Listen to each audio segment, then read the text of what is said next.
Good morning.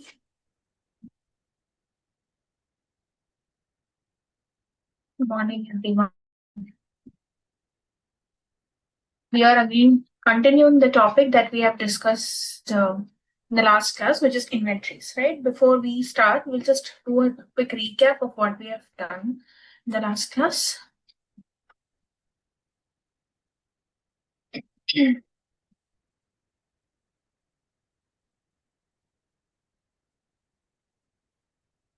Okay. So what did we discuss in the last class? It was completely about what is the meaning of inventory. Basic things. I think mostly we discussed about the theory part, why inventory is important, or why are we doing this chapter? What is the importance of this chapter? Right? So we started with the meaning of the inventory.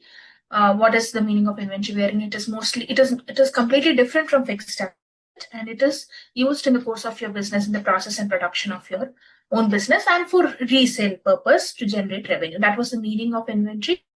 And then we also saw what are the different types of inventory, which differs from manufacturing and trading concerns, wherein it contains raw materials, finished goods, work in progress, stores, everything that is included in the inventory, but it differs with manufacturing and trading concerns.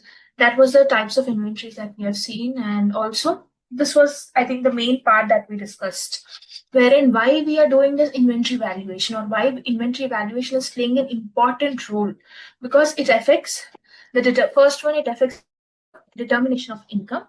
Second one, the liquidity analysis. Third, the financial position, and also because of the statutory compliance that we have, because it is told by the Companies Act, so we have to follow, or we will have to do the valuation accordingly, right?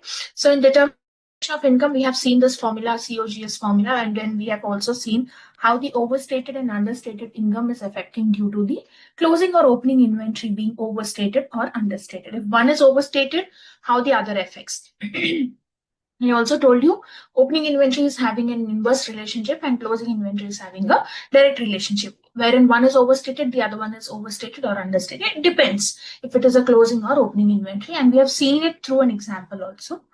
And the other one was liquidity analysis, wherein I talked about the current ratio and working capital, how will play an important role, and how inventory is involved in those, which is playing an important role for determining the liquidity analysis of any company. So inventory is important, or the valuation of inventory is important, because it is affecting the liquidity position of your organization. Also the financial position, because it is sitting under your current assets in your financial position, and also it will go to the credit to your trading account. Two types of effects are there. So these two effects will give you a financial position to your organization. If the current assets value is high or low, then your balance sheet position also changes, due to which it is very important to value your inventory properly and accurately, right? And the other one is according to the Companies Act. The compliance have to be according to the Companies Act. So we will have to do the inventory valuation for different classes. I told you this also. We will have to do it for different classes, like raw material, WIP, and finished goods. All of them have to be done separately. All the classes have to be done separately. So this was one main thing that we discussed. And also then we moved to what is the basis for inventory valuation. I told you it is cost or NRV, whichever is lower, right? When you're talking about cost, we again had four components involved in it. One was cost of purchase, cost of conversion, other cost, and exclusions. In cost of purchase, we included the purchase price, and then any duties or taxes which are irrecoverable, and any other direct expenditure, directly attributable expenditure we have covered. In cost of conversion, it will include labor, raw material, or any other overheads which are important to convert a product into a finished. That was cost of conversion. And in other costs, we have covered the admin overhead and interest on borrowing cost as well, with an exceptional cases that these are required for your product. If that cost is required to bring your product to usage, or to bring your product to your location, then it is important to include it in your cost. Otherwise, no.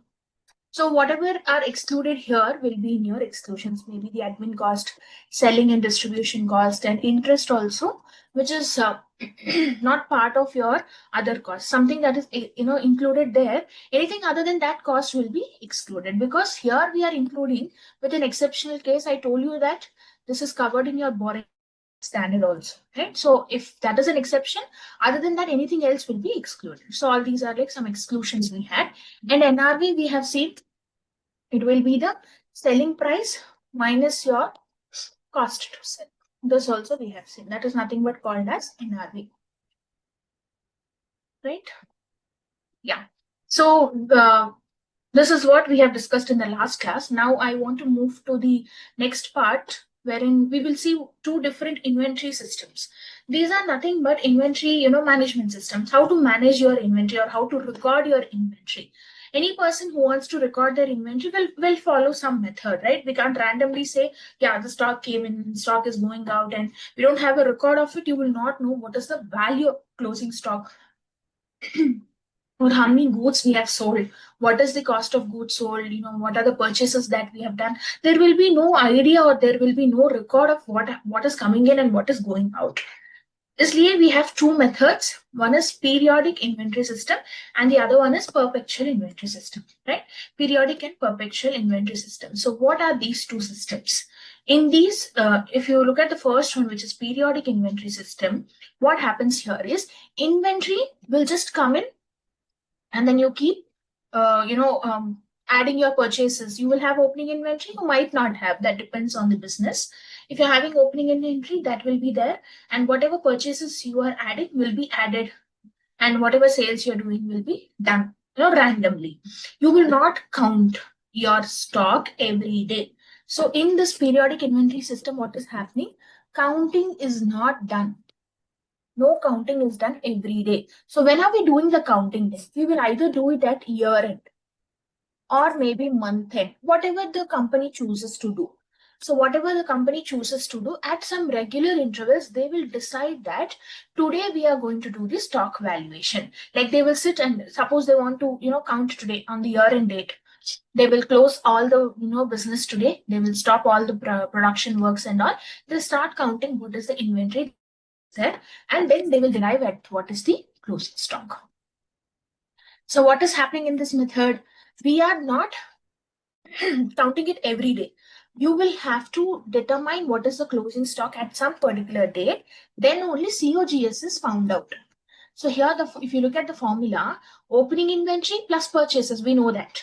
And then you remove whatever is the closing inventory or closing stock that you have valued at a particular date. Then you will arrive at COGS. So COGS is nothing but a balancing figure in this inventory system. So what is happening in this inventory system? You don't know what is the cost of goods sold because it will be the balancing figure. Because I don't know how much worth of goods have gone away from my stock, or what is the stock that is actually there with me, that is not known at any point in time in your business, right? You'll only know it at some particular point when you're actually doing the valuation. So when you actually do the valuation, suppose I have done this on 31st March. On 31st March, I know what is the value of my closing stock now. Then I will derive at what is the cost of goods sold, which is the balancing figure. So when you compare with this, that perpetual inventory system, you can see that this is completely opposite, wherein you don't count it at regular intervals. You keep recording it every day. It means what happens, suppose I have some purchases, I will have opening inventory as well. So for opening inventory, I keep adding purchases, remove sales, then I will know what is the closing stock. So this is done regularly. This is done regularly at every point in time. Suppose on any particular day, let us take on 30th August, I wanted to just check what is my stock. Will I know? Yes, you will, if you are following perpetual inventory method. What will happen as on today, as on this particular date, what are the purchases that are there, what are the sales that were there, and what is the stock that is remaining, and if any opening stock we had. All these details are clearly mentioned or clearly maintained in this perpetual inventory system, right? So if you look at this also diagram, whatever inventory you have, if inventory is coming in, you add it and see what is the total inventory. Then you sell something, you sell it, and then see what is the remaining inventory. So this is like done on a regular basis. On a regular basis, you keep adding and subtracting the stock every day to see what is the current available stock. So that this is the most appropriate method also, but few people can't do it because of the constraints of the stock that is available with them. right? In this, what is the formula? The balancing figure is not cost of goods sold. The balancing figure here will be the closing stock, because we know what are the opening stock, what are the purchases that we have done, what are the sales also that we have done. So the closing balance will be your closing stock, right? The balancing figure. Now, if you have to compare these two methods, like I have told you, periodic inventory system is like, it is completely based on physical verification, which is done on a particular day. But this is completely based on book records, because you keep adding and subtracting every day. You have a record of how much goods have come in and how many goods have gone out. So there is a record that is maintained in this particular system. So this is completely based on record, but this is completely based on physical verification whenever it is done. It is done on month end or year end, depends on the organization. Why do people maintain this periodic inventory system? Is because of the stock. If they have huge stock, it is not easy to track few kind of stocks. So then they follow this periodic inventory system, right? And then, like I told you here, whatever information you have at a particular date, you will know what is the cost of goods sold. And here also it provides continuous information. Here it will, in periodic inventory system, it will give you the information on a particular date, right? Whenever you're valuing, if you're doing it on 31st March, only as on that date, what is the cost of goods sold or closing inventory, that is known to you.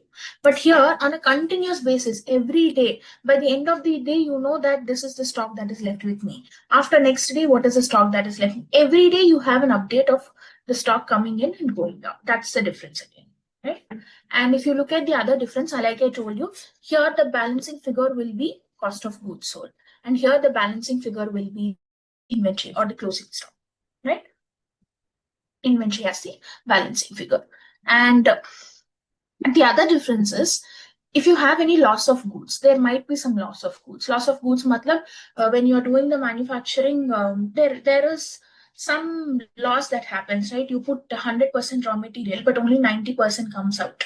It is because there will be some abnormal loss or normal loss that happens. So, or if there is any theft or any loss of goods are lost in the manufacturing process or something like that, it is added to your cost of goods sold, because the balancing figure is cost of goods sold in this method, right? So whatever loss you have is also included in your cost of goods sold. It is nothing but, because we are doing the balancing figure, loss of goods also goes to that balancing figure. But here, the loss of goods all will go to the closing inventory, just because the balancing figure in this method is closing inventory. So when you're doing the balancing figure, all loss of goods also goes to that particular balancing figure itself. That is again the difference. And here, the control is not so easy, because you don't have control of how many goods are coming in and how many goods are going out and all. But here it is very easy to control, because you have track of everything. Complete track of goods is there in this method. So it is easy to control inventory. Or if you want to try to cut down the inventory, if suppose there is a obsolete inventory and all, then it is easy for you to track also in this method. And the other difference is, this is simple. It's not expensive also, obviously. What have to be done? कुछ नहीं करना है ना इस method में. Nothing is there. It is just that you have received goods, you just keep it. You don't even count them. You don't even have to have a track of it. It's easy and less expensive. But this is costlier, because you have to keep tracking the inward goods, outward goods, have a record of it, then try to see what is the closing stock that is available every day. So this is like a costlier method, obviously. And then this will require closure of business, definitely. Like I told you, you will have to close down your business if you want to do the valuation today. Counting, physical counting have to be done. Then you have to close down the entire business. Business को shut down करके फिर हम count करेंगे कि ये stock A कितना है, stock B कितना है, stock C कितना है, कितना quantity है. Physical counting करने के लिए आप जरूरी closure of business करना ही. If the business is running, you can't sit and count, because the inventory keeps moving in and out, in and out. People keep using the stock, then you can't count, right? But here, you don't have to close down your business, because every day you know the track of it. By the end of the day, you are knowing what is the stock. So it is not needed for you to close down your business. You can do it unless and until it is specifically required. For a few cases, you don't have to close down, or the operations are not affected in this method. But here, You have to close down on a particular day and then sit and count. Because you have not counted till date, don't know the count of it, you will have to sit and count by closing down the business. That's the basic difference between a periodic and perpetual inventory system. Both are for maintaining inventory only. Anything is for recording the inventory, but how are you recording it? Are you doing it on a regular basis, or are you doing it on a need required basis, or are you doing it on a very particular dates? That makes the difference. Are you counting it regularly or not is what is making the difference. And the formula also, which is determining the closing value. If it is periodic inventory system, the balancing figure is cost of goods sold. If it is perpetual inventory system, the balancing figure is closing stock. Right? So we have seen two different methods of recording inventory. Now we will see the different methods of determining the cost of inventory. So the first one is historical method. This is historical and this is non-historical. What happens here is, in historical method, we will again have two different types. If the inventory is not ordinarily interchangeable, which means what? If I have raw material A and raw material B, can I interchange these two? Interchange मतलब क्या है? अभी आप production के लिए एक inventory को बेचना है, वो इन्वेंट्री अवेलेबल नहीं है, क्या आप इन्वेंट्री ए के instead of inventory A, can you send inventory B or inventory C? Then it is called interchangeable. If you're not able to send that, or if you can't exchange the inventory, or if you can't even send some other inventory in place of this, then it is called not ordinarily interchangeable, right? Which means if inventories can be mixed up, instead of one inventory I can send because it is anyway raw material A or B, both are same, then you can send any of the raw material, whichever is available. But in some cases, it is very specific that only raw material A should be used in the production. If you can't interchange with A, B, or C, or some other raw materials or products, then in that case, it is called not ordinarily interchangeable. But if you can interchange it, then it is called, instead of raw material A, if you can send B also, then it is called interchangeable, ordinarily interchangeable, right? So if it is not ordinarily interchangeable, then what is the method? Specific identification method have to be used. But if it is interchangeable, then you can use FIFO, LIFO, weighted average. What are these methods? We'll see one by one. And in non-historical method, you have one method which is called adjusted selling price. So these are like these are like the methods that we have for determining the cost of inventory, and we'll see how these works. I've just put one example here. Look at this example. FIFO. So what is FIFO? First in, first out. What is happening in FIFO method? Whatever that you have purchased first will be used in production first, which means, suppose, let's take an example.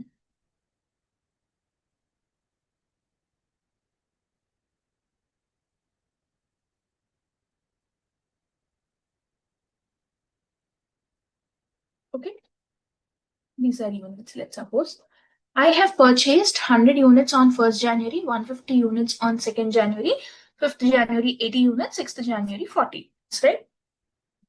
Now, when I am actually doing the production, which lot I will pick? Which lot I will pick? If it is FIFO, first in, first out, I will have to first use these units. These units have to be first used in my production. Only then I can move to the next lot, right? Once the lot that is purchased earlier is completed, then move to the next lot. That is called FIFO, first in, first out. What you have purchased first will be used in your production first, which means the inventory that is left will be the last one. After all goods are used, whatever is left will be the goods closing inventory.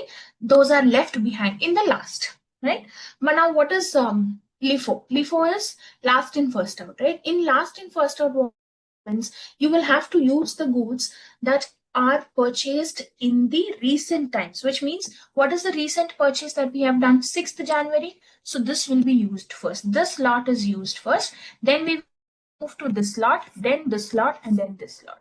So, if FIFO comes in this order, LIFO comes in this order. And average weighted average is nothing but your normal. How do you do a simple or weighted average? You will have to take the number of goods and the value, and then you do it, right? So you mix all of them. I have 4 different lots, but I mix all of them and see what is the weighted average price into it. And then specific means you will have to specifically pick that particular product only and then use it for your production or whatever closing inventory that you have. This you will understand if we do a problem in detail. We'll have to do a few illustrations. We'll do that. But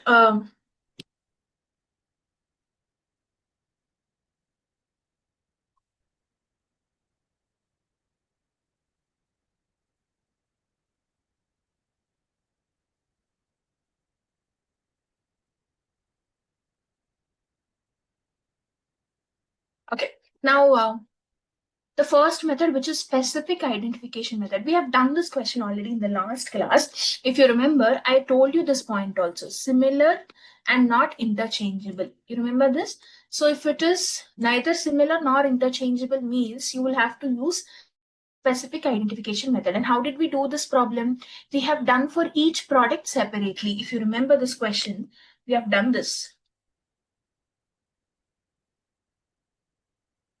Yeah. So this was our illustration 1, wherein we have taken each product separately and then we have valued each product separately. This was done because these products are very, identical products, we can say, or we can't interchange them. So we have used which method for these goods? Specific identification method, right? Now we will move to the next method, which is FIFO. Look at the illustration 2. I've put illustration 2 here because it is like a continuation. I've put illustration 2 here. Are you all with me? Yes.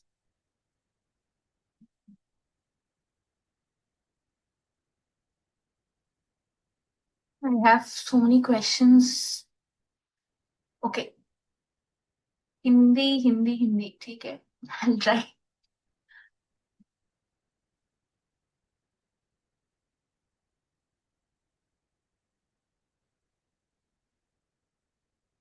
Yes. Okay, read this question. I just told you what is FIFO, LIFO and all, but I know you might not have clearly understood what are those methods. I'll tell you when we are doing these. It will become easier for you also to understand. So that's why I've stopped there. Okay, look at this question, the illustration 2. Illustration 1 we have already done, which is the specific identification method. Now we will do illustration 2. Okay.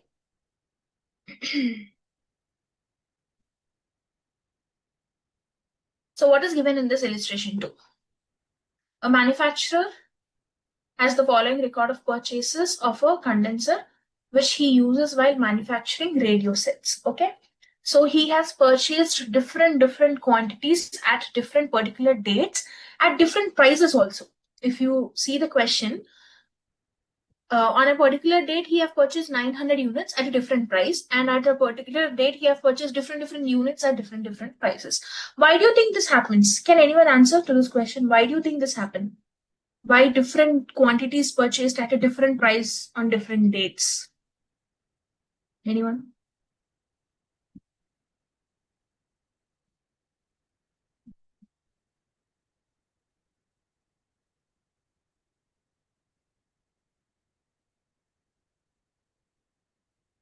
Okay.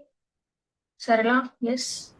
It's based on their requirement. They started to give the order, ma'am. On December, they wanted around 900 quantities. The price will be look, it's keep on varies based on the period. So they Okay. have ordered according to their requirement with the different dates. That is the reason why the differences in the price per unit. Yes. So that can be one reason. I will agree. It is because of your requirement. One thing, it is your requirement. You don't require, 2,000 units at one particular date. As in when the production requires units, you keep purchasing them. And why it will be at a different price? It is because I think Padma Priya answered it. Yes, it is because of different does also. I agree to you, Padma Priya.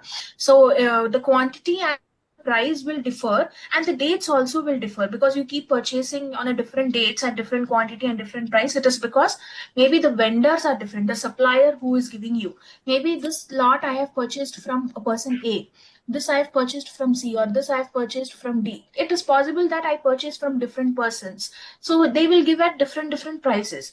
And also it is not, suppose this I have purchased from A, but still there is a difference in price. It is because dates have changed, right? When you are purchasing on 4th, I will give you at 50, but when you're again coming after 1 month and asking goods, I can't give you at 50. It can increase or decrease depending on the product demand and all those things, right? If it is the same supplier or same vendor, still you might have a difference, but mostly vendors changing and then dates changing. Also the lot.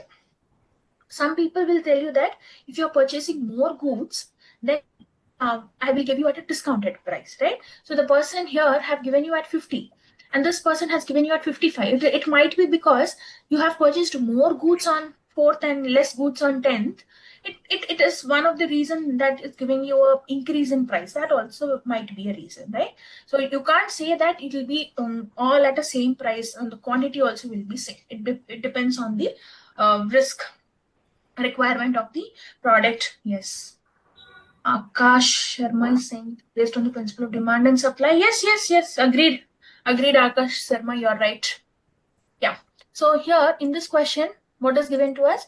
5 different dates are given to us, and each date has different quantity and different price also given to us. Now, what we will have to do?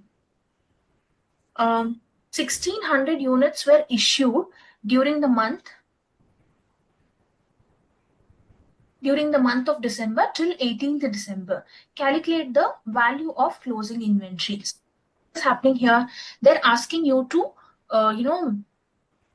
issue goods. मतलब क्या होगा यहाँ पे? You have purchased. आप purchase कर दिया 4th को, 10th को, 11th को, 19th और 28th को, और issue करना. issue करना मतलब क्या है? You purchase it from supplier. Do you think you'll keep it with you? No, right? You will have to give it to the production department and they will use these units. वो लोग ये units को use करके production करके output निकालेंगे बाहर, right? It may be these are raw materials and then you will get finished goods, but these cannot be kept in your godown, right? They will have to go somewhere. Where will they go? They will go to the production, right? So you are issuing these goods to the production department. That is what is happening. So they told 1600 units were issued during the month of December. Done. Now we'll use both the methods, FIFO and LIFO. Go back.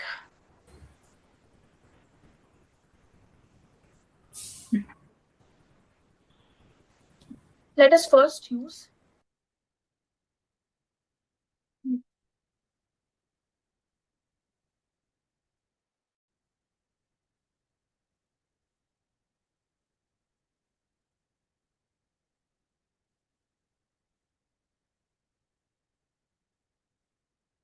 FIFO method.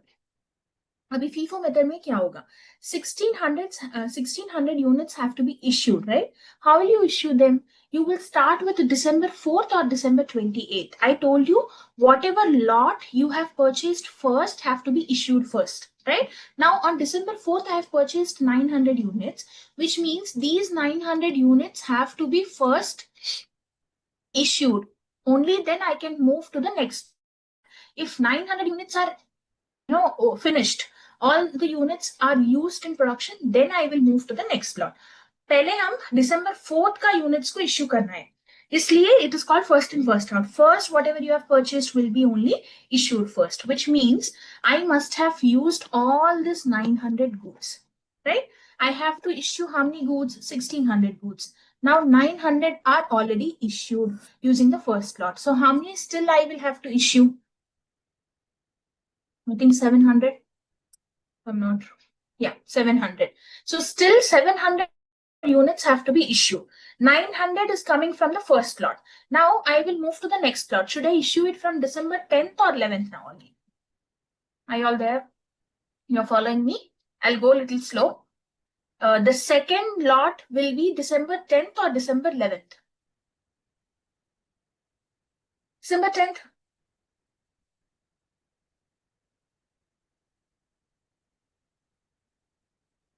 Yes, 10th. Yeah, people are answering in the chat box. Okay. Yes. So I will have to issue it from December 10th ka lot.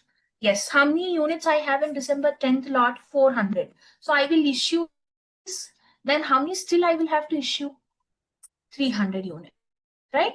So 300 units have to be still issued.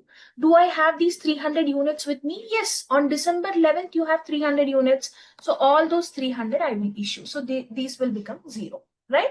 Now I have gone in an order. From the first lot I have issued, then to the second lot, then third lot. This is called first in, first out. Whatever goods you have purchased first have to be issued to production.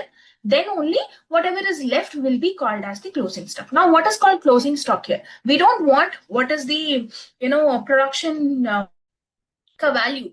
हमको production का value नहीं चाहिए. How many goods were gone to the production? 1600. Good. What is that value? We don't want. What do we want? We want to calculate the value of closing inventory. So what is the closing inventory here now? Closing inventory क्या होगा इसमें?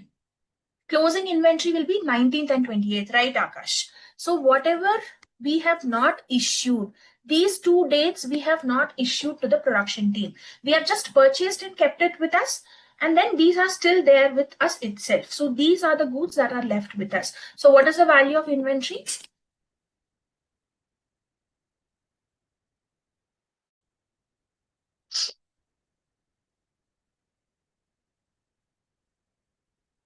Calculation of inventory. Let us take.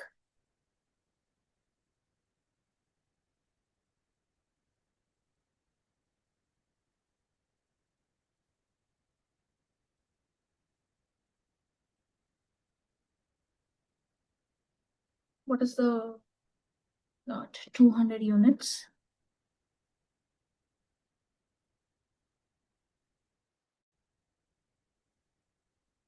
Oh, Karthik is asking something. Working notes.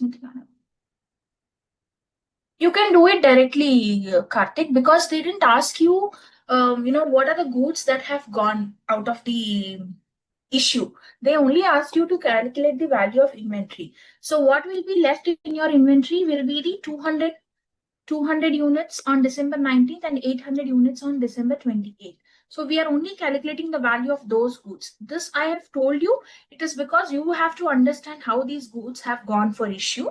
Then that is why I've told you that particular, example of this one. This I told you for your reference. You want, you can write, but then this is not required to be written in your exam. You can directly do this. So what is the value? 200 units.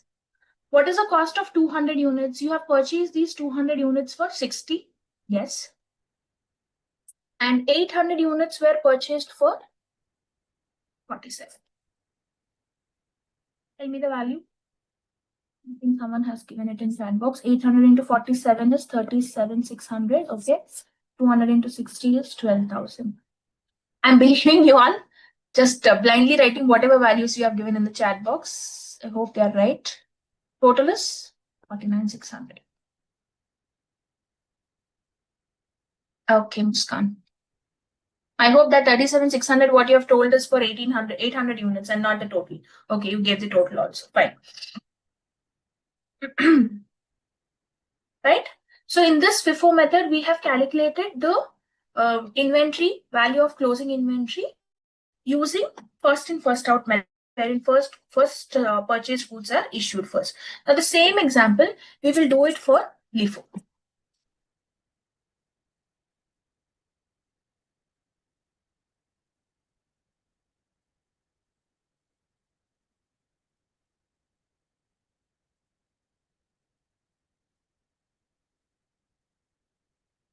I'll go back to this.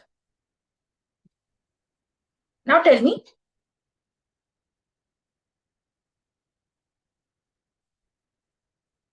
Yeah.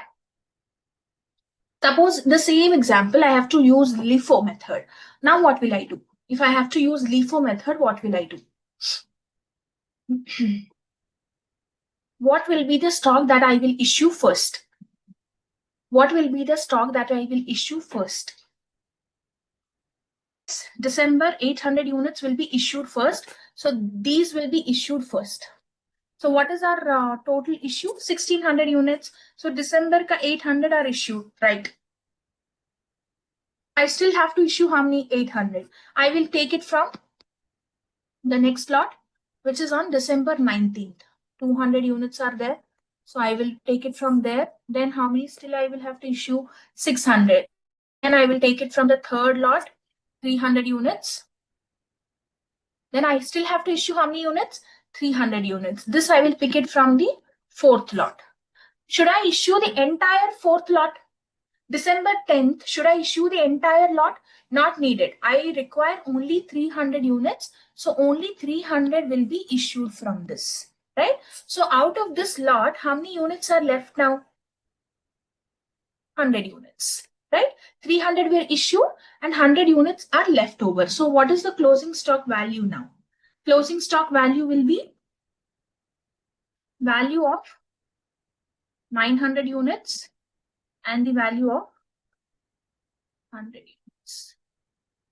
Is it 100? 100. So this will be 900 into T, and this will be 100 into 55. Can you tell me the answer? 900 into 50 is 45,000, okay.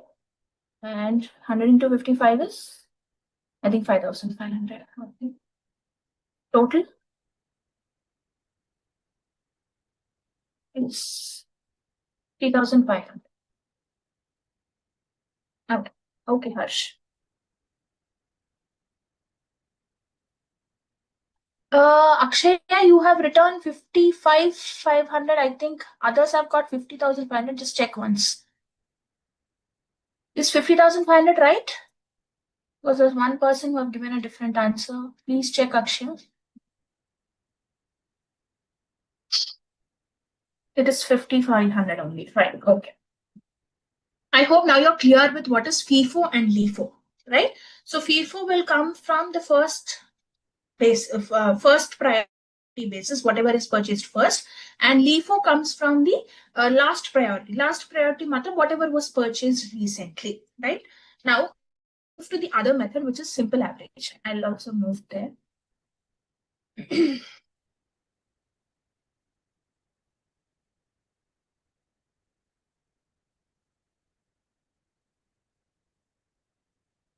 What is a simple average? What is a simple average? You just have to take the average of it and you're done, right? That is generally how we do a simple average, right? You'll have to take all the numbers and then divide it. Then you are done with that simple average. Same thing we will do. It's not like big maths that we are going to do here. Simple average method also will go the same way. Now you will have to take all the prices and then take an average of it, and then we are done. So what are the purchases that we have done? We have purchased for 50, 55, then again 55, then 60, then 47. So how many lots are these? 5 lots, so divide by 5. What is the answer? Calculate the answer.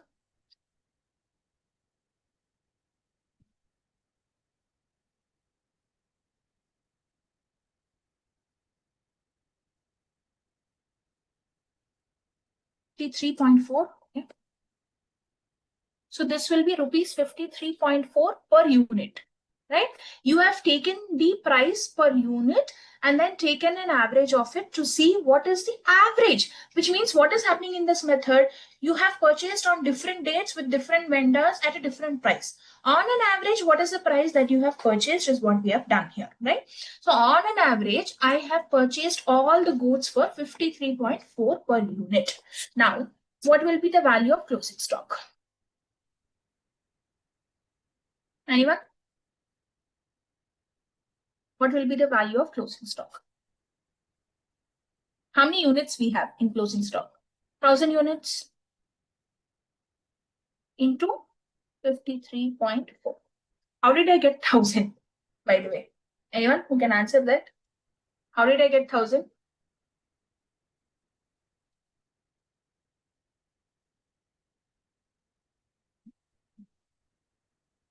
Yes, Sarala, you're right.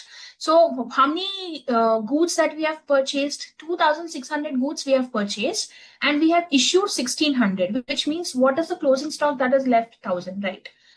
Yes, 1,000 left after issuing. Yes, Padma, you're right. So you're right. So you all got it. Now, if you look at the other methods also, I'll go up.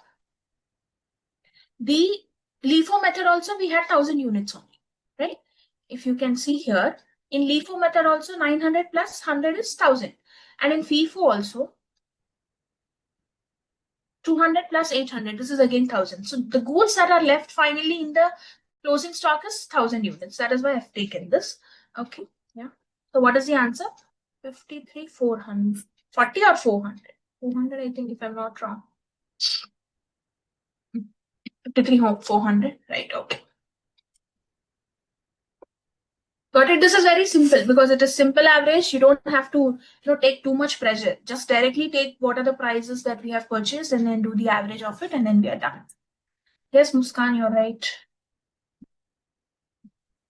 Now let us do weighted average.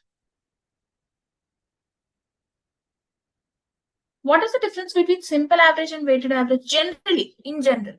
Forget about this, stock. In general, what is the weighted average method? Difference between simple average and weighted average method. In simple average, you don't have to take the weights, right? Weights are not needed. Simply with the price that you have, you can take the average of it. But if you have to take the weighted average method, weights are also very important. Weights will play a major role. But where will you get the weights from? Weights will be coming up from the quantity that you have purchased. Whatever quantity that you have purchased, from there, you'll take the weights from there. Then you will multiply it with the price to get the appropriate weighted average price.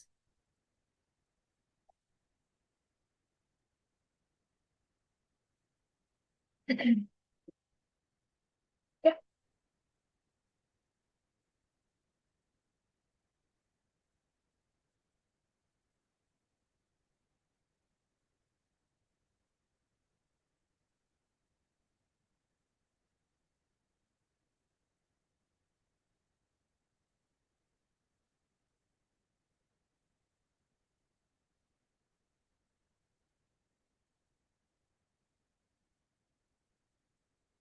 I'll go back to the question. Now, if you look at the question, we'll take the same table and then add one more column to it to calculate the weighted average price, right? We have dates, quantity, and price.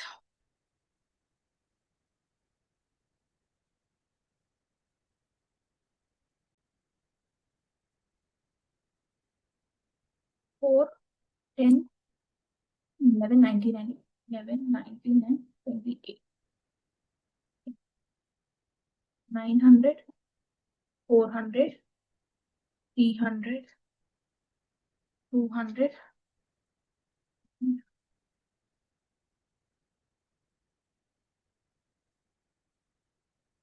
28, that is 800. And the price is 55,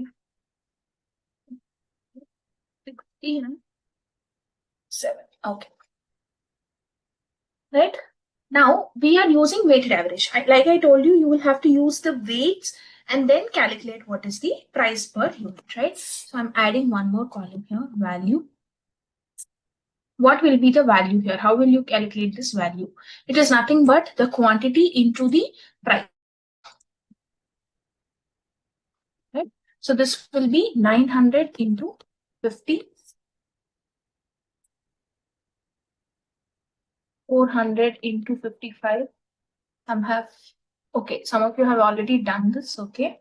Those who are doing it, you have to know how are we getting this value. So I'm writing here in the brackets, how are we arriving at this value? You can write that. So what is the value? Calculate the value. 900 into 50 is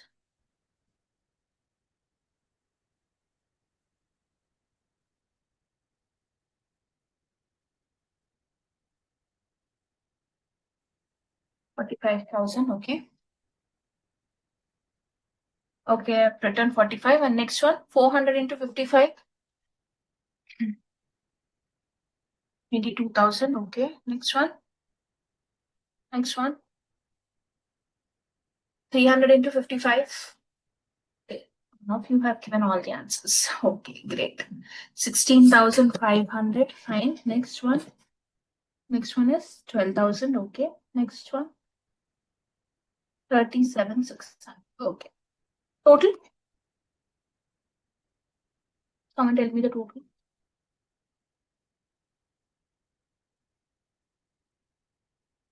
133. 100. Okay. I got the answer. Right. And these total units are 2,600. 2,600 units. We know this.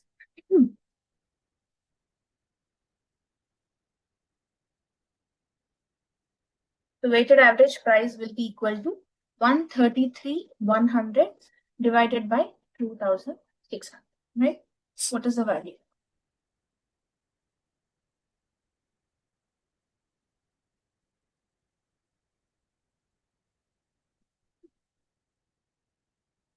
$51.19 per unit. Okay. I hope everybody got the same answer.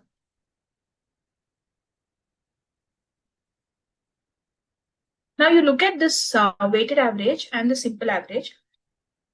Simple average, we got 53.4 per unit. And weighted average, we got 51.19. There is a very slight difference. It is because we have used the weights also. What are the weights here? We have used the quantity and multiplied it with price and then calculated the average. You know, the price will have a little variation, right? But this is more accurate, we can say, because these prices, whatever we have, are not for the entire goods. It is only for this quantity.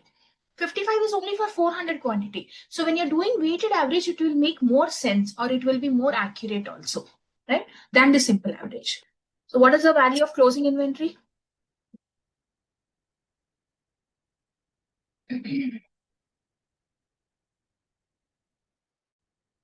Thousand units are our closing stock into 51.19. Total is 50,119. If I'm not wrong.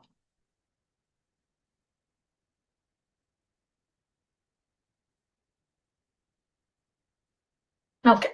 Yeah. I think all of you got it. I'll pause here. Now, I've talked about 4 different methods here. 4 different methods. One was FIFO, LIFO, simple, and weighted methods, right? So I hope you all are clear with these 4 methods. All 4 methods gave you different closing stock value, right? Not all the methods did not give you the same value. They gave you different values, right? Which method will you follow depends on the organization, but what standard is telling you, what the accounting standard is telling you.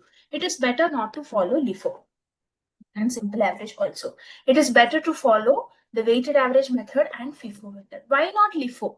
Why not LIFO? It is because, I'll go back to this example. Now, it is not, so accurate to take December 28th stock first. Because what will happen to the stock that you have purchased on December 4th? They might become obsolete, or they might, run up into, damaged stock or also, right? The older stock is still left with you in the godown. That is not good, right?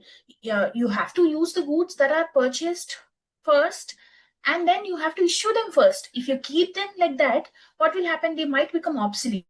In future, you may not be able to use them also, right? Expiry date, exactly. Some person has replied, Padma, yeah. Expiry date also, right? Goods will expire. They will become obsolete also. Sometimes the technology will change. People are not ready to use such kind of quality goods or the nature of goods that they have. So using the goods that you have purchased first, issue them first, use it in production, then you are on a safer side. So FIFO is more relevant in the business, and FIFO is more accurate also. Thinking logically also, purchasing the goods on 28th and issuing them first will not make a logical sense, right? So the standard is mostly telling you to prefer FIFO or weighted average. Simple average also, like I told you, it will It is not that it is a wrong method, but it will not give you an accurate value. And LIFO though will not make much sense also, right? So using FIFO and weighted average is mostly preferred in your inventory valuation. Any questions in these four methods? We didn't do that tabular thing. I will do that, but till here, any questions? Anyone wants to ask any questions till here? I'll pause. Any questions? I'll take up and then. No questions, I will.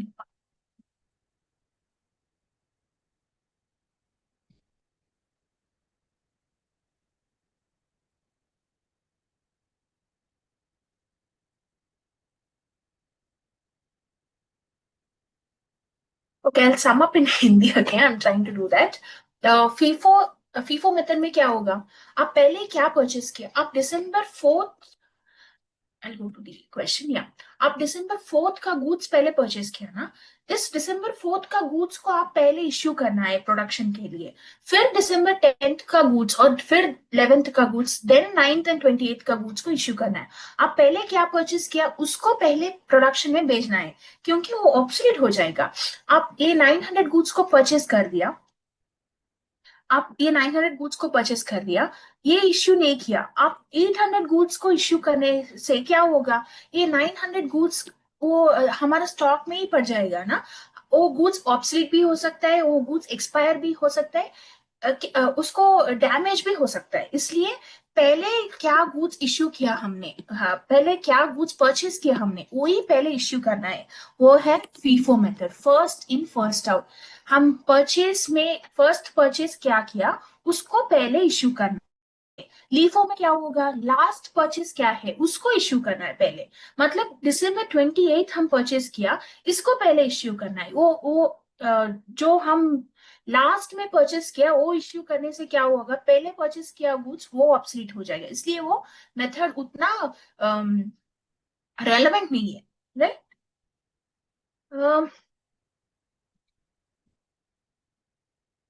Okay, weighted average method में क्या होगा?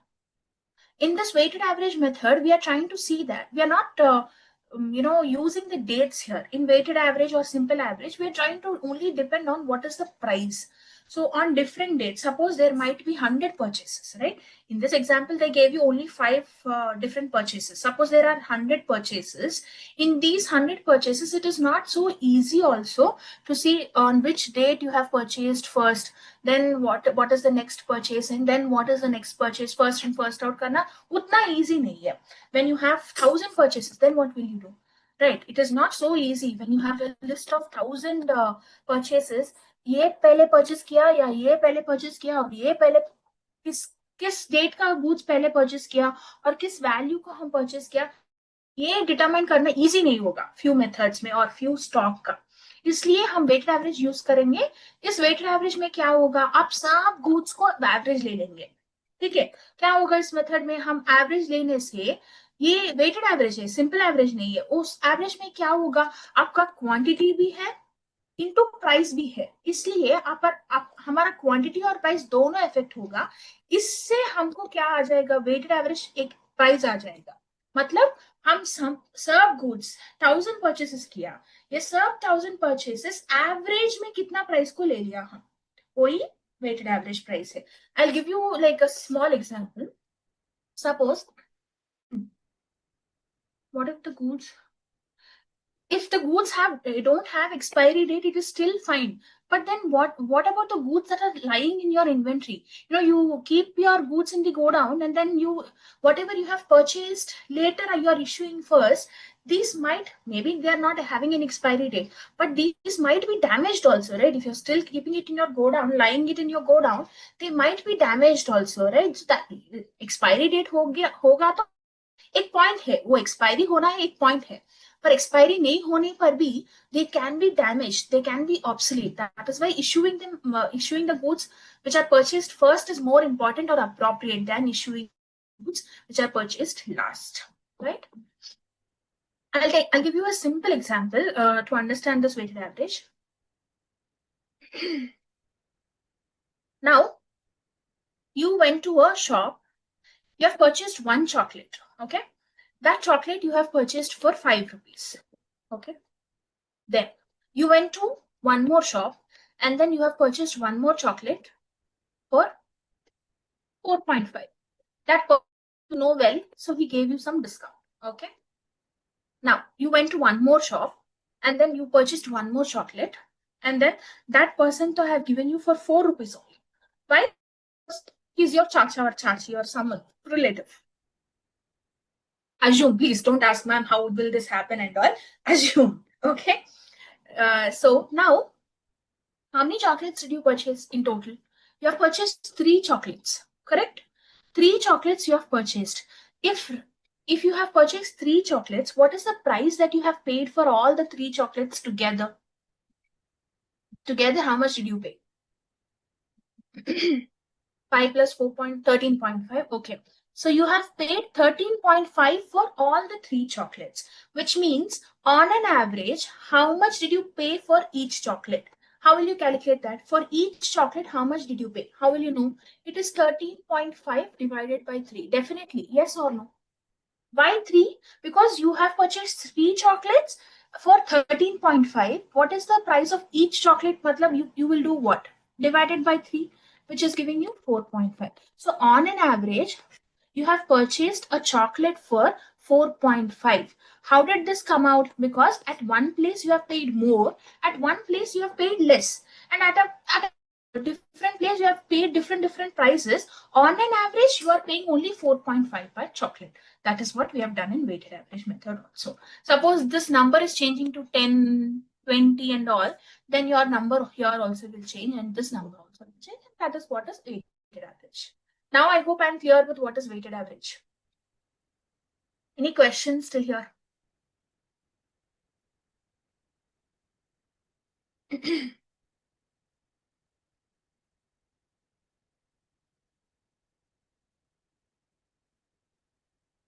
So can I move on?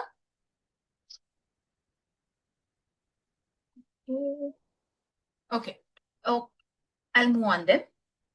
So 4 methods we have done, and then we have done like a inventory system. Okay, Yashi is asking about the periodic and perpetual inventory system in Hindi. Okay.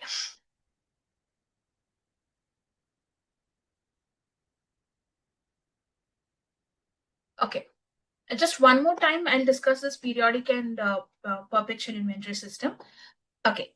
ये inventory recording system में क्या होगा कि आप periodic inventory system follow करने से आप daily stock को काउंट नहीं करेंगे. आप डेली स्टॉक को काउंट नहीं करेंगे. आपका इन्वेंट्री है, ओपनिंग इन्वेंट्री होगा, आप डेली परचेसेस कर रहे हैं, आप सेल्स कर रहे हैं, परचेस आएगा, सेल्स जाएगा, बस उतना ही है. आप काउंटिंग नहीं करेंगे. आप आज का स्टॉक कितना गया, कितना आया, ये सब काउंटिंग नहीं करेंगे इन पीरियोडिक इन्वेंट्री सिस्टम में. कब काउंटिंग करेंगे? At a regular interval. Regular interval क्या होगा? ईयर एंड होगा या मंथ एंड होगा या कुछ ऑडिट डेट है, उस समय हम काउंटिंग करके देखेंगे कि आज का स्टॉक कितना है. अभी एक प्रोडक्ट है, प्रोडक्ट ए है, उसको फिजिकली काउंट करेंगे, 1 2 3 4 करके काउंट करके लिखेंगे कि 1000 यूनिट्स का प्रोडक्ट ए है और 500 यूनिट्स का प्रोडक्ट बी है और 600 यूनिट्स का प्रोडक्ट सी. एक फिजिकल काउंटिंग हम करेंगे एक दिन. वो दिन क्या है, वो कंपनी चूज करेंगे कि ईयर एंड डेट होगा क्या. एक पर्टिकुलर डेट डिसाइड करके उस डेट पे काउंटिंग करेंगे. वही है पीरियोडिक इन्वेंट्री सिस्टम, राइट. और परपेचुअल इन्वेंट्री सिस्टम क्या होगा? आप डेली काउंट करेंगे इसको. डेली काउंट करने मतलब क्या है? आज हमारा ओपनिंग इन्वेंट्री, हमारे पास 1000 यूनिट्स है, 10 यूनिट्स आया, सो हमारा 1000 यूनिट्स हमारे पास है, 10 यूनिट्स आ गया, सो कितना होगा? 1010 होगा. हम इश्यू किया 50 यूनिट्स, तो कितना होगा? 960 होगा. फिर इश्यू किया एक 60 यूनिट्स, फिर कितना होगा? 900 होगा. फिर आ गया परचेस एक 100 यूनिट्स या 150 यूनिट्स, तो कितना होगा? 1000.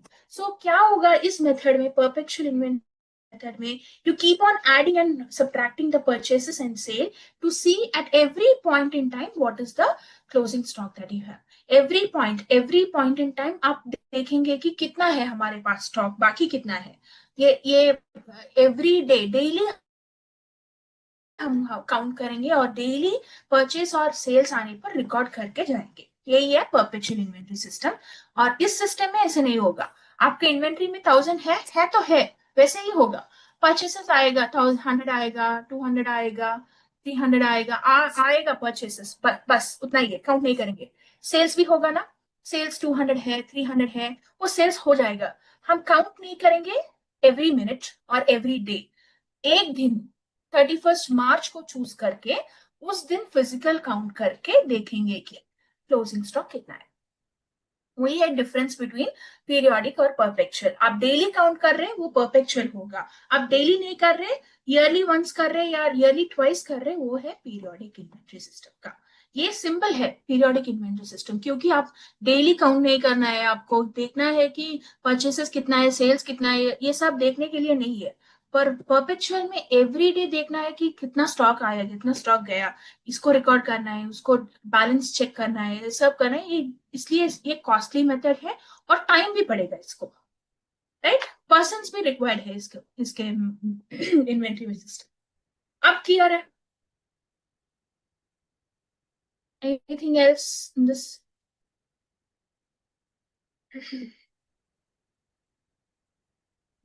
Last 3 points मतलब you're asking about the difference, Reshma?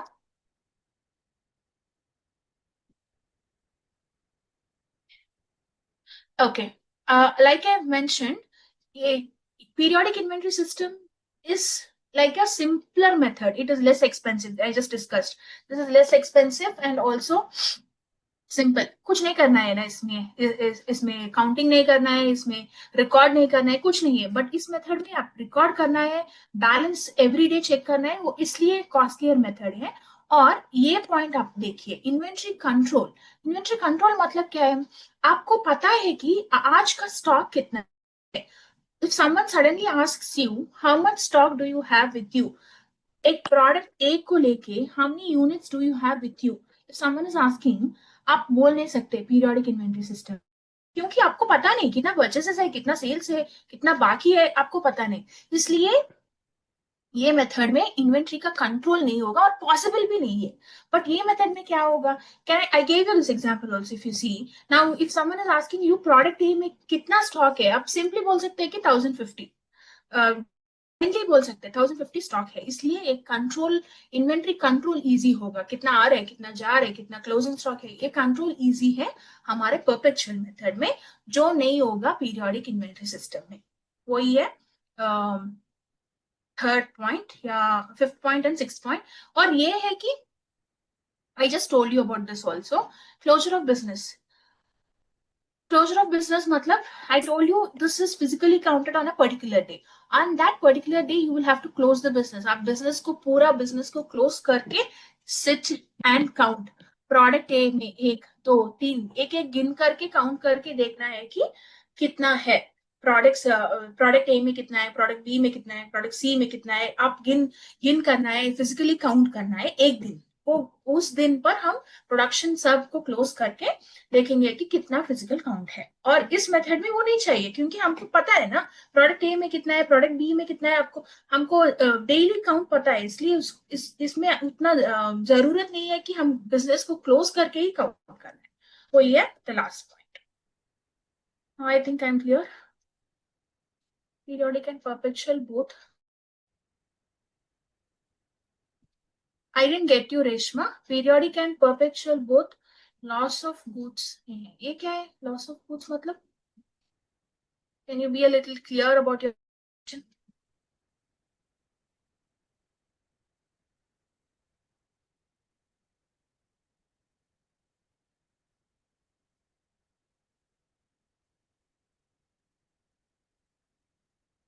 Both inventory gives loss. So you're talking about, if you're talking about this point, the fourth point, yes, loss of goods matlab you might have some goods which are lost due to damage or due to obsolete, whatever it might be. Since the residual figure, I told you about this, right? The balancing figure here is closing cost of goods sold, and here the balancing figure is the closing stock. So whatever loss you have will be considered in this balancing figure itself, because you have an accurate figure of opening inventory, accurate figure of purchases, and accurate figure of cost of goods sold. So whatever balance you have, closing stock. In the same way, loss also, if you have, will go to this closing stock only in this perpetual method. But here, the balancing figure is cost of goods sold. So any loss that you have will be carried forward or taken to this cost of goods sold, because this will be the balancing. All these are accurate numbers now. So whatever balance is there, that will go to your cost of goods sold in periodic inventory system.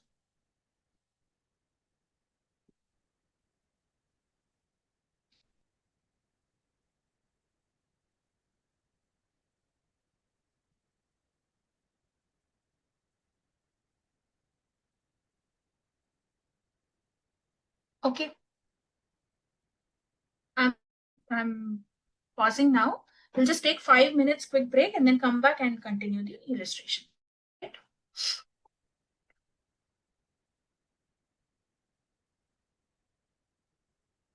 Sanket, can we pause? Yeah, can we pause for 5 minutes? We'll take a break and then continue.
Hope you all are back.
Okay. I hope you all are back. We'll continue. Yeah, ma'am. Please continue. Okay. So if you look at this question, we were doing the second illustration. We did for all of them. It's like not the second illustration itself. Done 4 and 5 also, wherein simple average method and weighted average method are asked.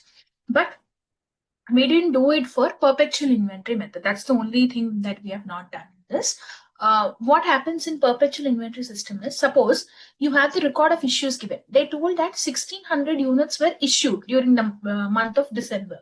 But these 1600 units will not be issued at once, right? They won't be issued like all at once. 1600 are not issued. They will issue as per the requirement.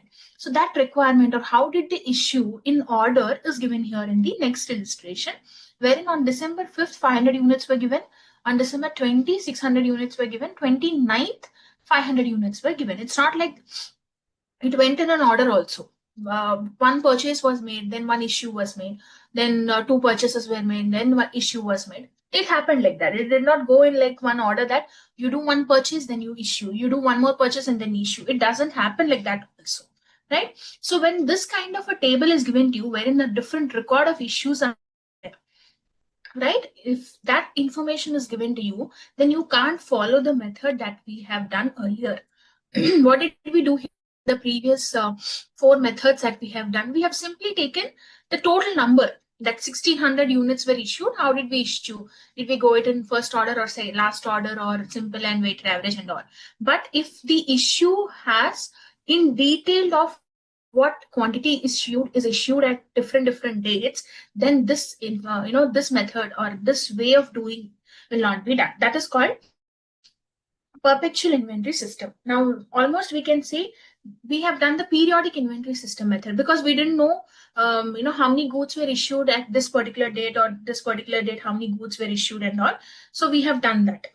Now if we have to issue if we are using perpetual inventory system, then how the goods will work is what we are going to see, right?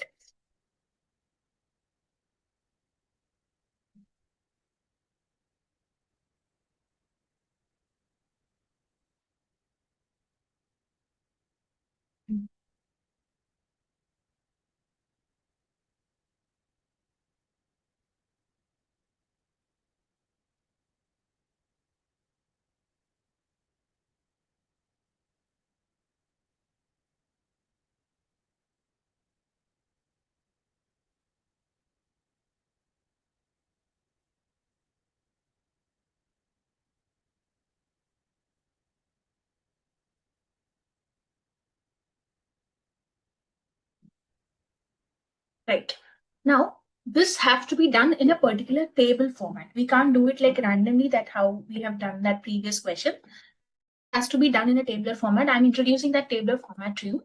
So the first column that we are going to have is the date, whatever we had earlier.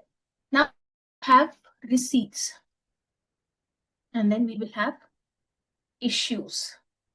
And then finally we will have the balance inventory. Okay.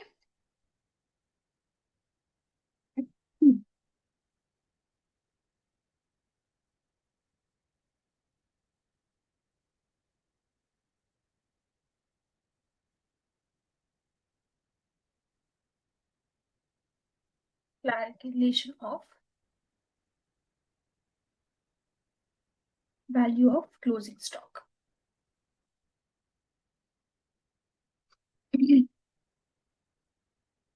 So in receipts, again, you will have 3 columns. In issue also 3 columns, and this will be quantity, price, and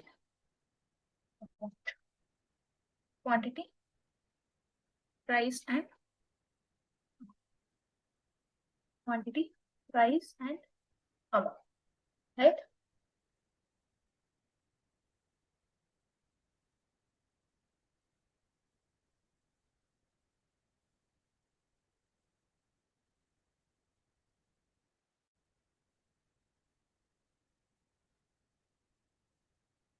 We will have to look at both the tables. Both the tables have to be looked into one by one, and then you will have to do this problem.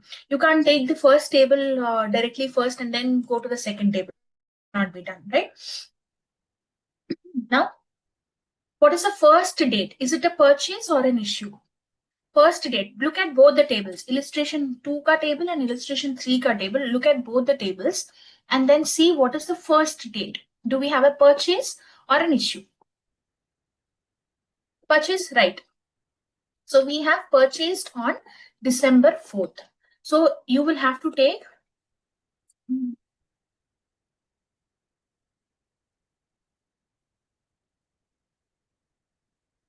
I'm closing the chat box because I'm not able to do the problem continuously. I'll look at the chat box a little later. December 4th. Now on December 4th, we know that it is a purchase or a receipt, we can say, right? How many units? We have purchased 900 units at which price? 50. So what is the amount?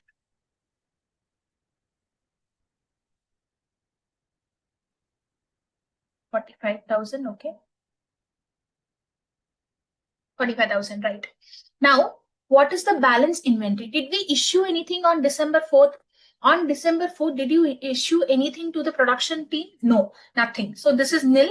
So what will be the inventory that is left with you? The same inventory that you have purchased, which will be 900, and the price will be the same, 50. Value also will be the same, 45,000. And we are done, right? Now let's move to the question again. So in the question, what is the next date that we have? It is December 4th is done. The next date will be December 5th. It is a purchase or an issue? 5th issue, right? Yeah.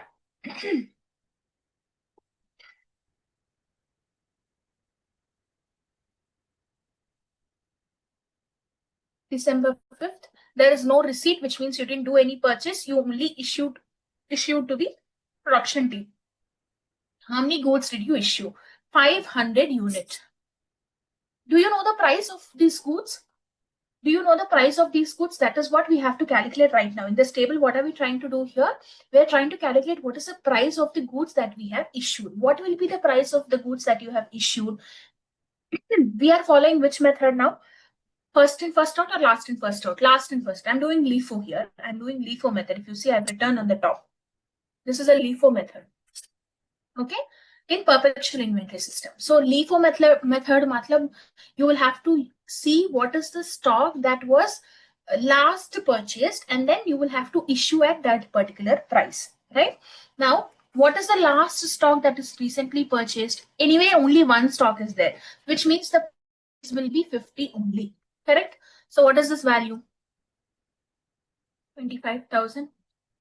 Now, what is the balance inventory that is left with you? Out of 900 units, 500 were issued. So the total balance that you have is 400 units at 50 rupees per unit. And what is the value? 20,000. I hope this is clear.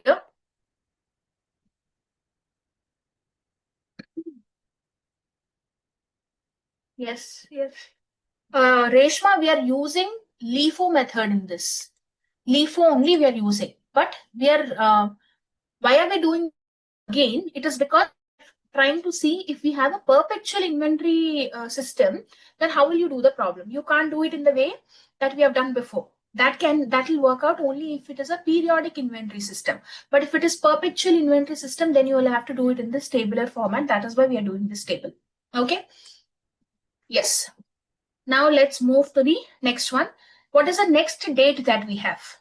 4th is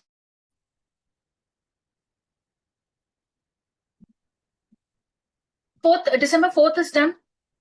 December 5th is done. Then we have December 10th, right? So the 10th, it is a purchase again. December 10th, it is a purchase. And how many goods did we purchase? 400 units were purchased at 55. So 400 at 55. What is the value? What is the value?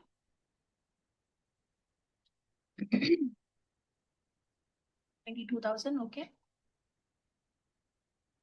And do we have any particular issue on this date? No, no issues were there. So you will have to see what is the balance. Balance will be how much? 400 units of 50, which is 20,000. And what is the recent purchase that we have done? 400 units of 50. It was 55. Yeah, 55, which is 22,000. This part is clear, everyone. I've taken two different rows here. The first one is this one. This is the first balance that we have. And the second one is this one. This is the purchase that we have done, right? So the balance that was already there and the recent purchases that you have done, both I taken separately. Why can't we combine them and take 800 together? We can't do that because we are not doing weighted average here. If we have done weighted average, then you can combine them and write 800 units and then do the average of the price. But we are not doing weighted average, we are doing LIFO. So we need to know what is the first purchase, what is the next purchase, what is the next purchase. You will have to know the order of the purchases. That is why you are writing it in order without even changing the order. Am I clear? Yes. What is the next date? The 10th is done. Next one is 11th. I'm going in order only. If you see, the dates are very important here. You can't randomly pick an issue and a purchase. You'll have to see the dates and pick it, right?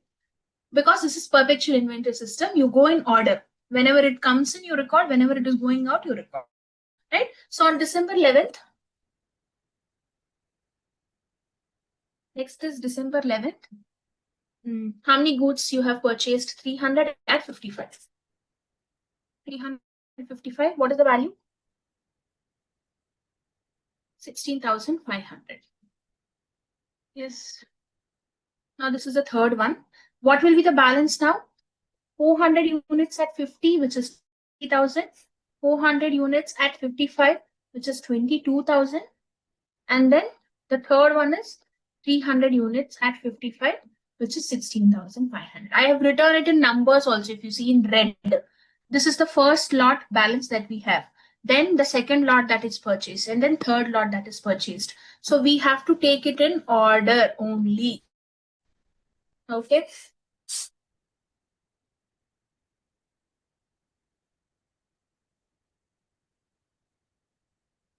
So December 11th is also done. Now what is the next date that we have? Next date is 19th. It is again a purchase, right? 200 units at 60. 200 at 60, which is December 19th. What is the value? 12,000. Now this is the fourth lot. What is the balance you have? 400 at 50, which is 20,000. 400 at 55, which is 22,000. And 300 at 55, which is 16,500. And 200 at 60, which is 12,000.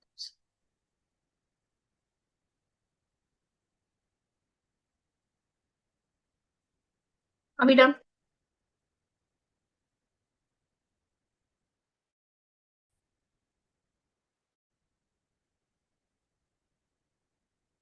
Now let's go back to the question again. So 19 is also done. What is the next date? This 20 is the next date, which is an issue. Yes, right. December 20, which is not a purchase, it is an issue, right? How many goods did we issue? 600 units we have issued. So 600 units have to be issued at which price? Now tell me which price I will have to use. I have 4 different prices here. One lot was at 50. This is the first lot. This is the second one. This is the third one. And this is the fourth one. Which one should I use now? Which one should I use now? Am I using FIFO or LIFO? Are you all there with me?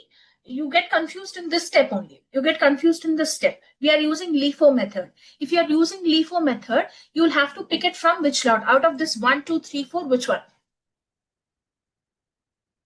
Fourth one has to be picked first. Then comes the third one and second one in that order, right? What if this was FIFO method? What if this was FIFO method? Then you will use first lot first, then the second one, then the third one, and the fourth one. It goes in that order. That's the only difference between the LIFO and FIFO method. But here we are using LIFO method. So you will have to use the last one first. So how many units we have issued? 600, right? So 600 will come from 200 into 60, 12,000. Then comes 300 ka lot, 55, which is 16,500. And how many more goods you need? How many more goods? It is total 600. 200 have come from this. 300 have come from this. You will only need 100 more. 100 more will be picked from. Yes, you're right. Few people are following. 5,500. Right? 100 units at 55. So I have taken in reverse order. This was picked first, then this was picked. If still goods are required to be issued, then I'll pick it from here. If still required, then I have to pick it from here. But we closed here because we need only 600 goods. So we are done. Now, what is the balance? Can someone tell me what is the balance inventory?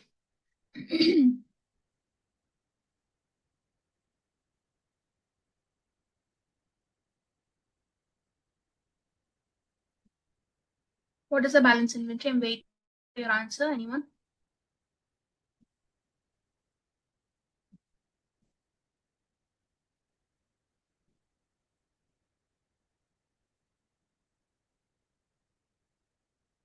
You're telling me the total, Reshma, but I want the balancing figure here. Now, look at this order. Look at this order. 1, 2, 3, 4. Order is there. Now, out of 400 goods in the first one, did we issue anything? No. So all the 400 are left with us into 50, which will be 20,000. Now, out of this lot, 400, second lot, we have issued 300 goods. So only, I think we have issued 100 goods. So we have 300 left with us into 55. What is this value? 300 into 55, I think any of you have answered correct. Yes, it is 16,500.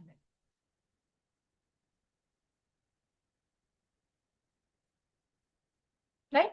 And I'm not taking the third and fourth, these two lots. Why? Because these two are issued already. Totally issued. Total, all the quantities are issued. It is no more taken. Only out of these two lots, we have some balance left. So we have recorded that. Here. Now let's move on to the next date. What is the next date we have? December 28th, which is again a purchase. Right? So December 28th. We have a purchase. How many goods did we purchase? 847, right?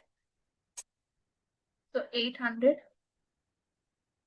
at 47. What is the value? 37,600. Okay. We don't have any issue.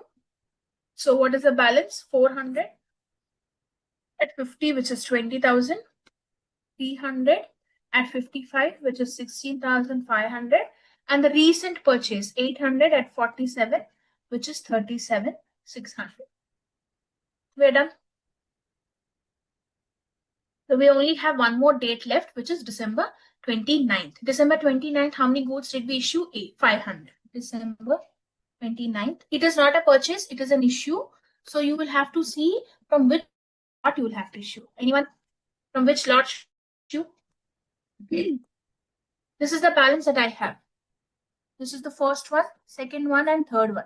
From which lot should I issue?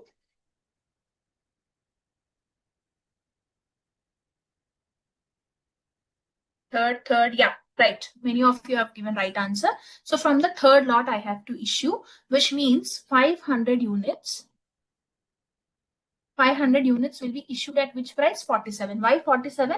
Because the third lot is purchased for 47. What is this value? 500 into 47, how much it is? 23,500, okay. Okay, Nisha, you're right. So what is the balance that is left now? 400 units for 50 is still left with us. 300 units for 55 is also still left with us. We didn't issue them. Out of 800, 500 were issued. So only 300 are left here. 300 at 47. What is this value?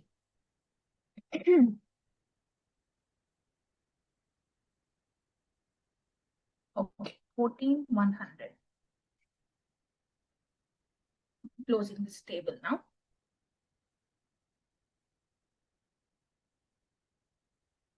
Okay, so what is the value of closing stock? What is the value of closing stock? 400.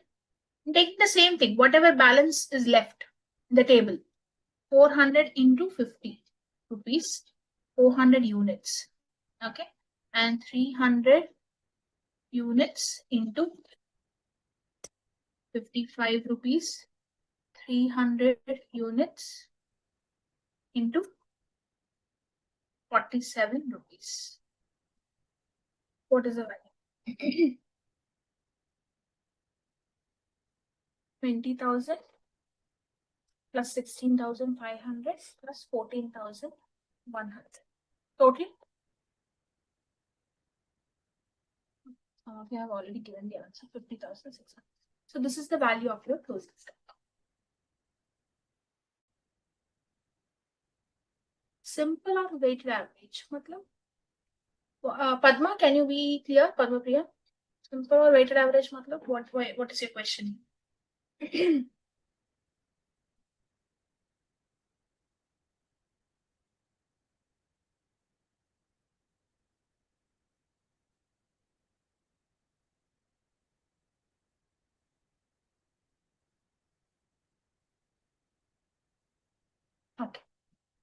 fine.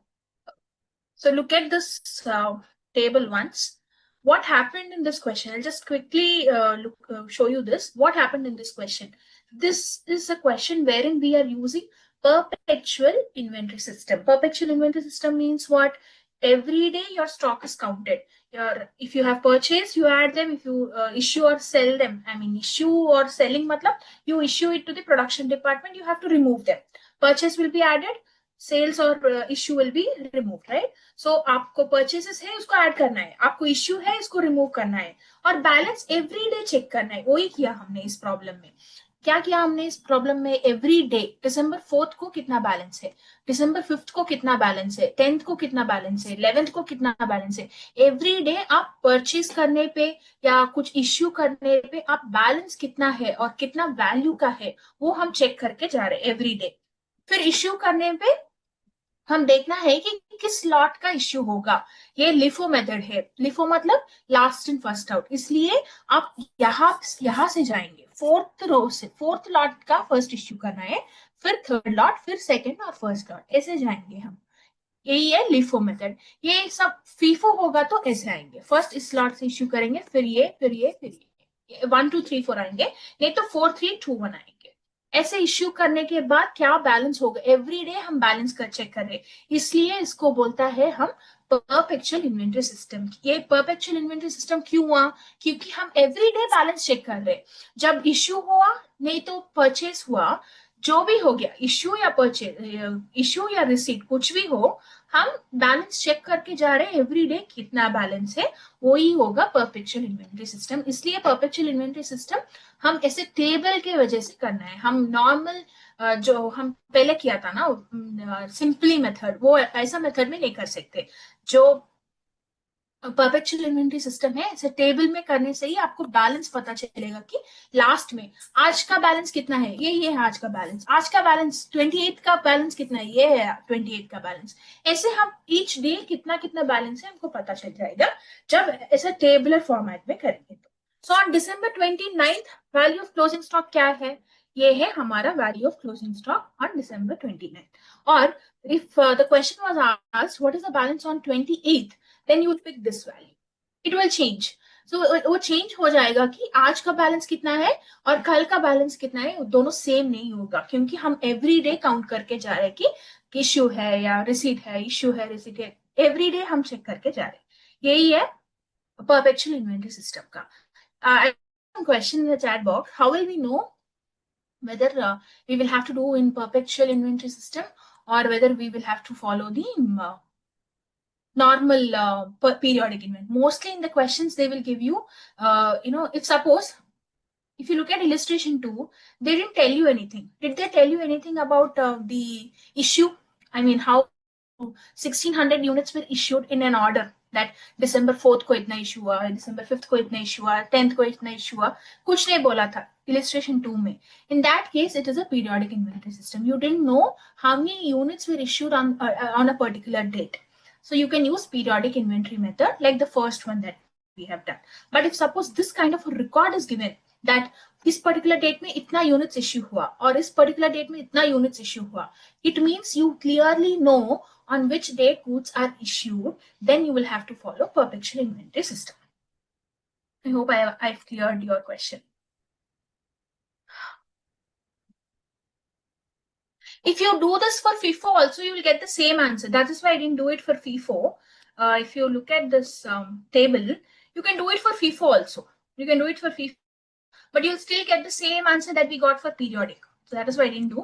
But weighted average will change. Okay, let's do that weighted average also.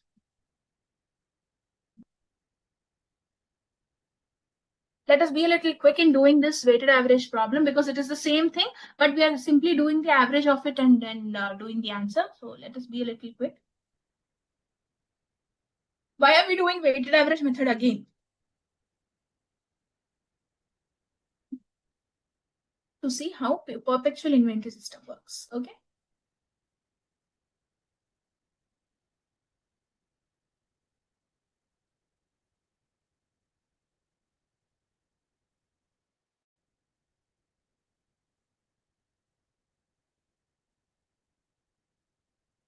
It will be almost the same table that we have done before.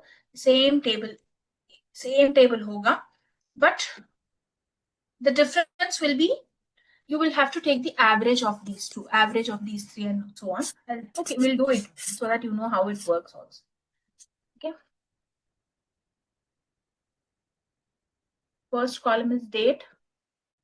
Then you'll have receipts, then issue, then balance.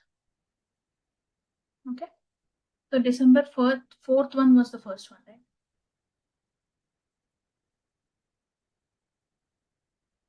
Let us take quantity, rate, and quantity, rate, and quantity, rate.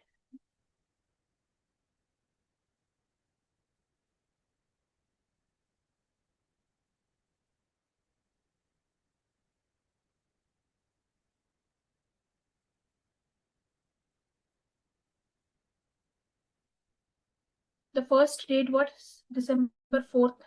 December 4th, it was a receipt of 900 units at 50, which is 45,000. And we had a balance of 900. This will not change. 50 at 45,000. This will not change, right?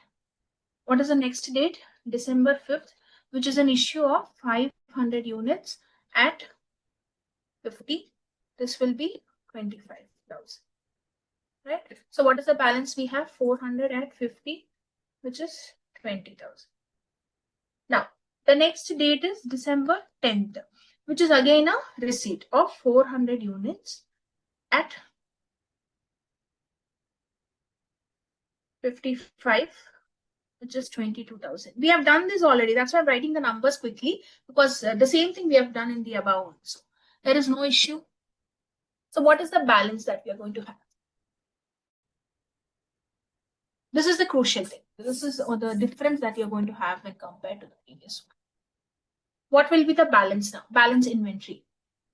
Previously in LIFO, what did we do? We have written 400 at 50 and 400 at 55. This is what we have done in LIFO. Are you all with me? Hope you all are with me. When we were doing LIFO, what did we do? This is what we have done for calculating the balance inventory, right? 400 units of 50 and 400 units of 55. But when you're doing weighted average, you will not do it that way. This will be taken combined, which means what will happen? You will have to take 800 units together. 800 units. How did we get 800 units? 400 from here and 400 from here. Okay. Now, what is the price? Price will be calculated. Again, you just take the average of it. So average will be 50 plus 55 by 2. Calculate the average.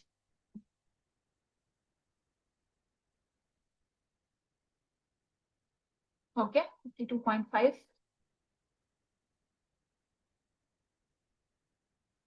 52.5. So 800 into 52.5, what is the value? Don't round it off, just take to 1 or 2 decimals. I think few of them are rounding it off and telling me the number, but take the decimals up to 2. What is the value? Okay, 42,000. Fine. This is done. The next date is what? December 11th. It is again a receipt of 300 units at 55 and then 16,500. No issues. So now what will be the average? So you will have to take 800 units and 300 units, which means total 1100 units. And what is the average? Again, you take the average of 52.5 plus 55 divided by 2. Tell me the average.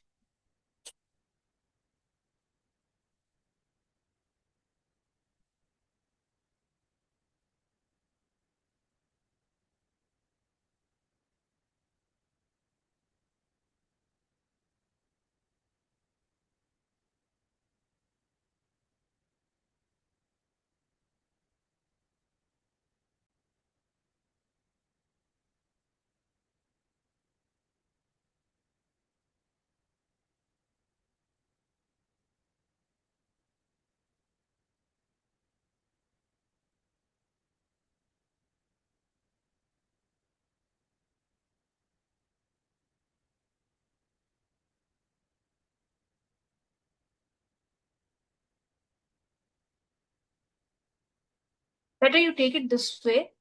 Okay, 800 into 52.5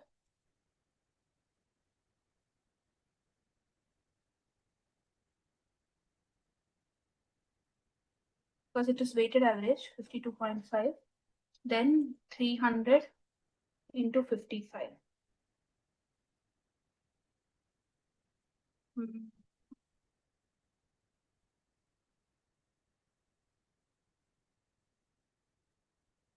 I'm writing it here to be very clear. 252.5 plus 300 into 55. 55 divided by 1100. Now calculate the value. What is the value?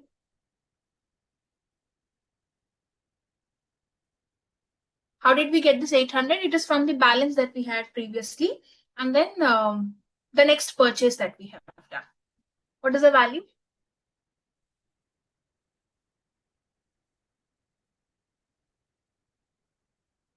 $53.18.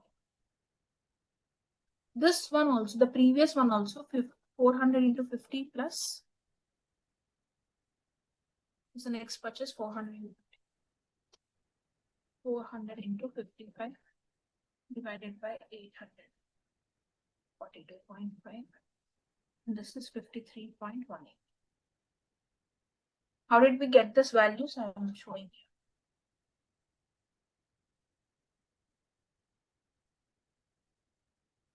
Okay, what is the value total? 1100 into 53.18. 58.5.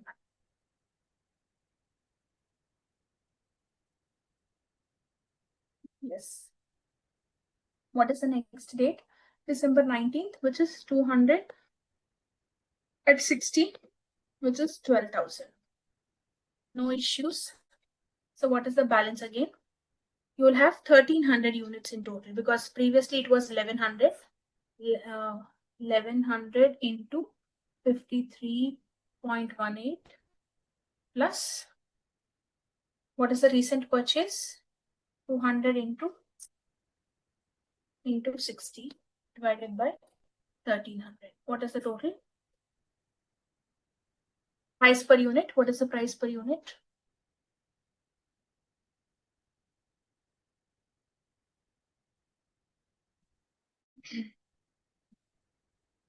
Yeah, 54.23. And the total value 70,500. Okay.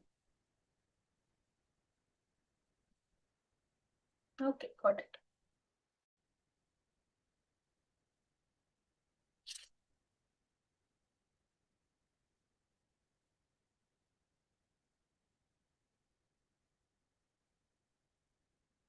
Next date is December 20. It is not a receipt, it is a issue. Right? We have issued 600 units. Now the 600 units have to be issued at which price? You don't have any confusion like FIFO and LIFO that first lot or second lot or third lot, nothing like that. You only have single price. This one. This is the only single price you have. So you'll have to take 54.23. No doubt in that at all. Okay. So what is the value? 600 into 54.23. 32.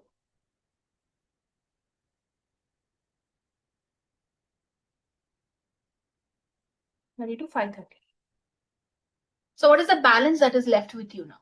Balance that is left is 700 units because out of 1300, 600 are issued. So 700 are left with you and the value will still remain same, 54.3. And the value will be 37,960. Everybody with me?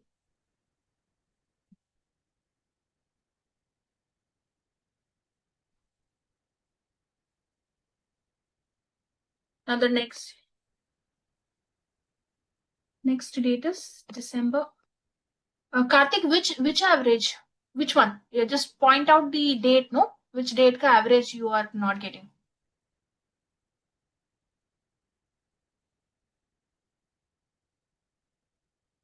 December 11th. December 11th में क्या है?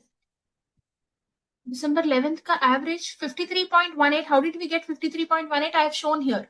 Previously, the balance was 1800 units. These 1800 units were for 52.5. And then this 300 units are the purchase that we have done in that on that date of December 11th. 300 units at 55. So both have to be taken together to calculate the weighted average. This is weighted average, no? Which means you take both quantity into price and then calculate the average of the average price of that particular day. So that is why I've taken the balance previously that is there and the recent purchase. Balance that is there plus recent purchase. Balance that is there plus recent purchase. It will go on like that.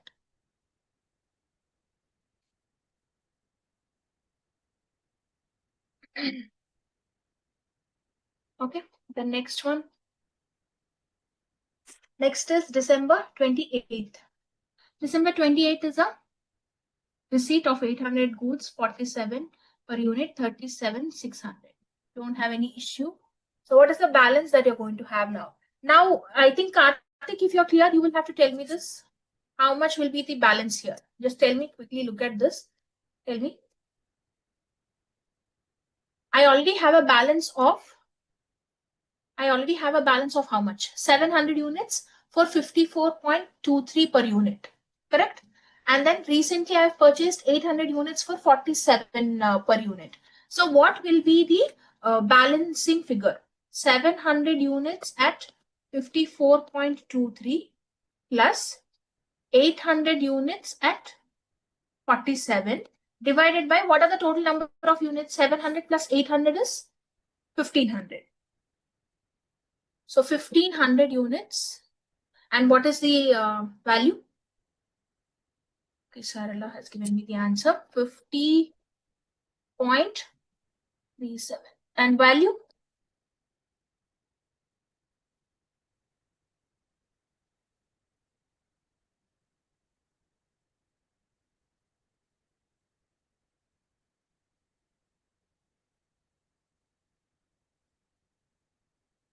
$75,560.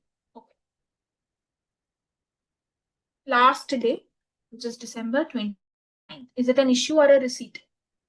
It is an issue. So it is an issue of how many? It's 500. Will be issued at 50.37. How did we get 50.37? Nothing but this value. Whatever was the balance that we had, we will have to take that. And what is the value? 25 and 85. Okay. Now what is the balance you'll have? 1000 units. 1000 units will be at which value? 50.37. So what is the value?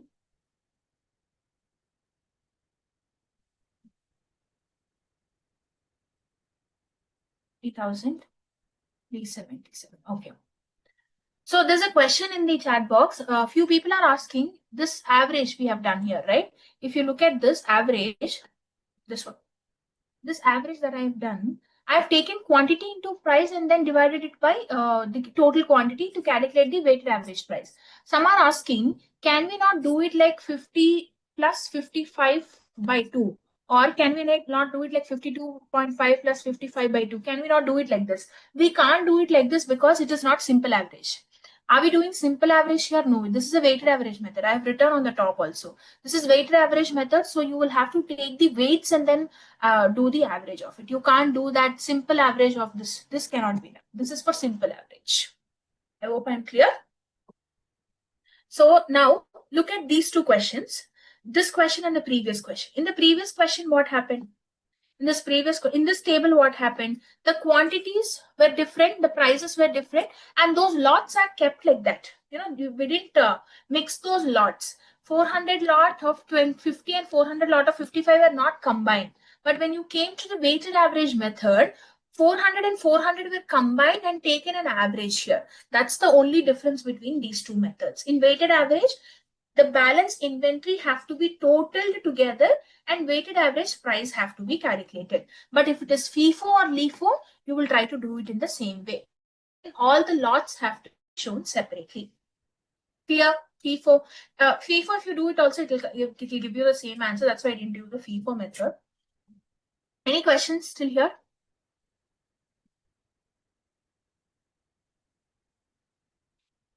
So we have almost done this issue 5 also. I'll the end. Okay. Now look at this illustration 11. In illustration 11, what is happening? You have opening inventory as nil. You have a purchase, you have an issue. You have a purchase, you have two issues, right? So they're asking you to calculate the closing inventory using FIFO method. I think you can try this. The same way we have done the just now we have finished LIFO and the weighted average one. So same thing you will have to do it. You'll take 3 columns: receipt, issue, and balance, units, rate, and amount. You'll have to see what is the receipt. First date, is it an issue or a receipt or an issue, and then see the balance. Receipt or issue and see the balance. Finally, what is the value of inventory? I think you can try this. This is FIFO method, and this is again a weighted average. Same question, they're asking you to do it in weighted average method also. Same columns: receipt, issue, and balance, and then you will calculate the closing value of the inventory. These two problems you can try because we have done almost the same problem in the class. It is just the numbers difference. But one thing you have to keep in your mind is that dates को आप जरूर देखना है. Dates को आप mix नहीं कर सकते. किस डेट में क्या है, फर्स्ट डेट में इज इट अ परचेज और an issue, is it a purchase और इश्यू, ये देख देख के आप ये प्रॉब्लम को सॉल्व करें. ठीक है. I think you can try this 11 and 12.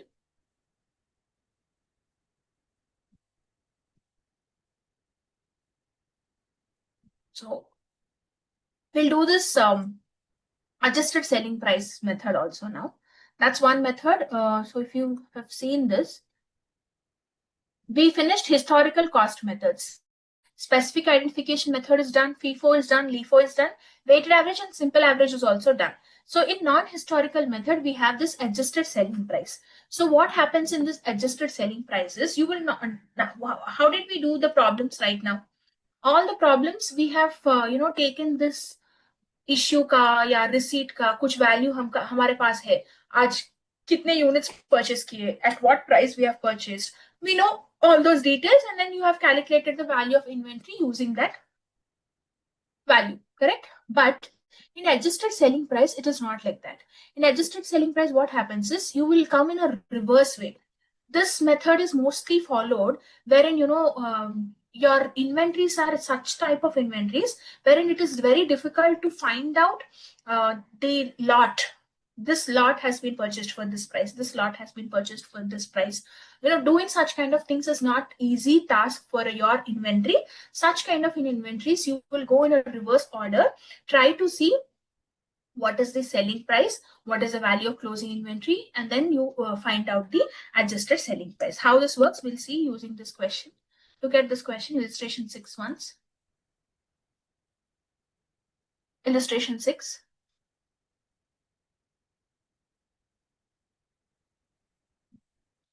So here, Mrs. X, Y, and Z are in retail business, and they've given you some information as on 31st March 2022, right? So goods received from supplier. You have purchased goods from supplier. The goods that you have purchased are 15,75,500.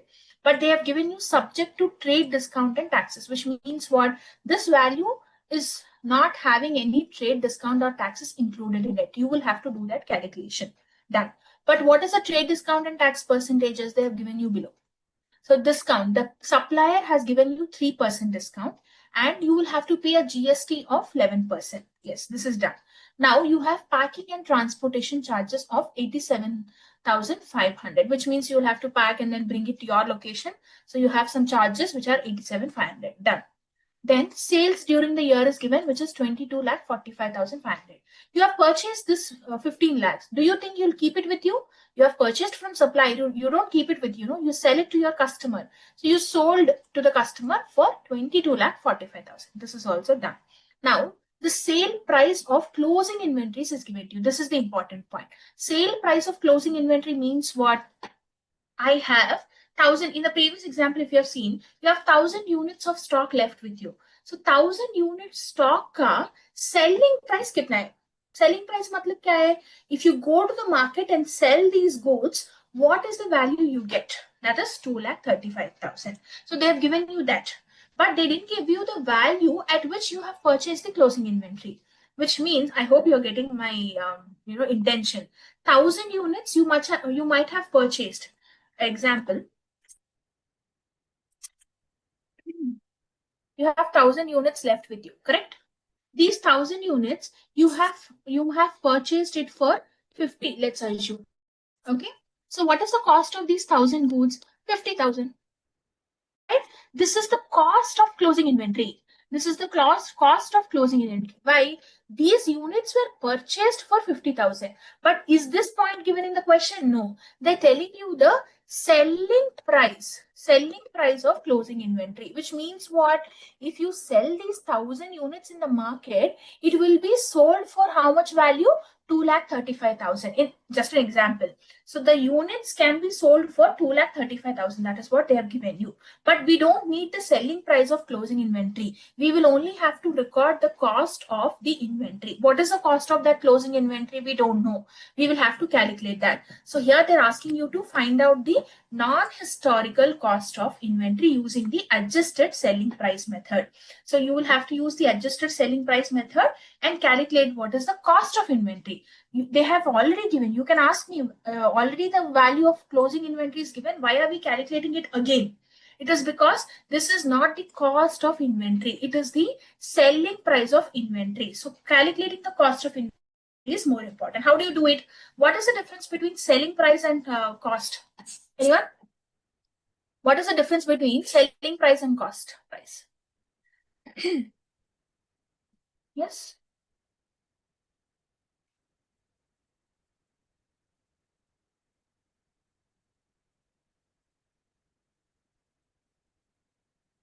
Can I say this? Yes, yes, yes. Many of you have given the right answer. I can say this, right? Sale minus profit will give you cost, or cost plus profit will give you selling price. We all know this. Everybody knows this. When you have a cost price, you add a profit percentage to it and then you sell it. Now, here, what is given to you? The selling price, 2,35,000 selling price is given to you. How do you get the cost of it? By removing the profit component involved in it. That's the only thing you have to do. So adjusted selling price means what? The selling price of the closing inventory will be given to you. You have to calculate what is the profit component involved in it, remove it and calculate the cost of inventory. That's it. Simple. Adjusted selling price मतलब क्या होगा? Reverse होगा. आप पहले selling price दिया जाएगा question पे. You have to calculate the gross profit percentage or gross profit value and then percentage. Then you remove that percentage from your selling price of inventory, then you will get your cost of inventory. That is what is adjusted selling price, right? You're going in a reverse method. Yes. So let's do this.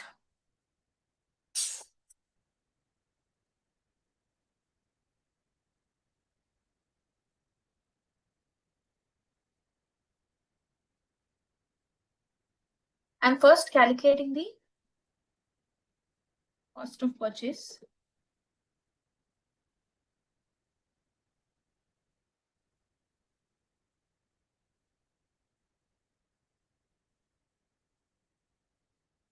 Okay.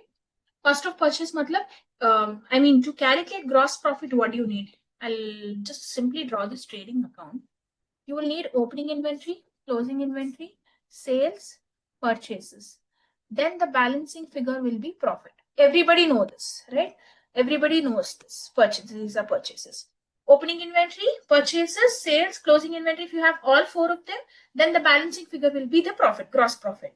Now, in this question that is given to you, do you have sales given? Yes, sales given. Do you have opening inventory given? There is no opening inventory, so assume that opening inventory is 0. Do we have purchases given? It is given, but it is not given in full. So calculating purchases is important. And then closing inventory is anywhere there. So the balancing figure will become the gross profit. That is what we are trying to do. So first I'm calculating the cost of purchases.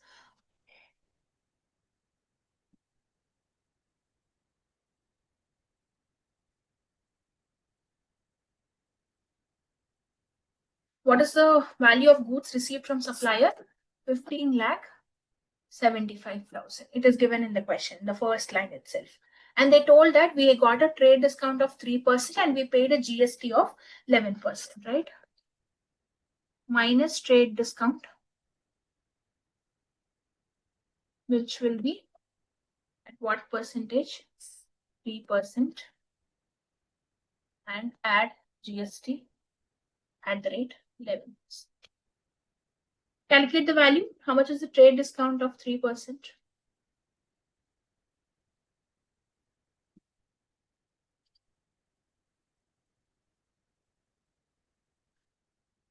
Trade discount, you will calculate it on 15,75,000 into 3%.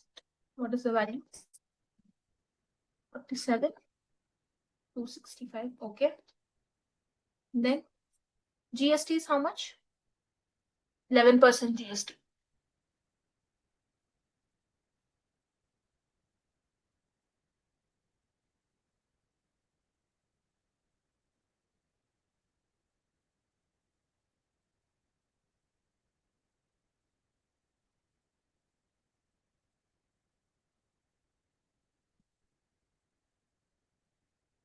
One 68,106. Okay. I hope everybody got this value. Calculate the total.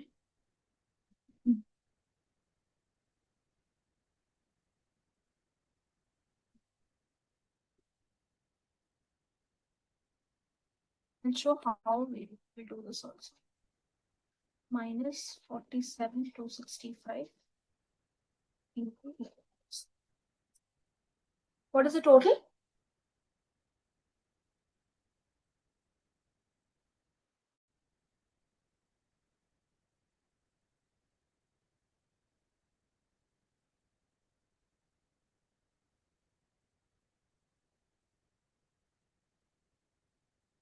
One 1696341. I hope this answer is right.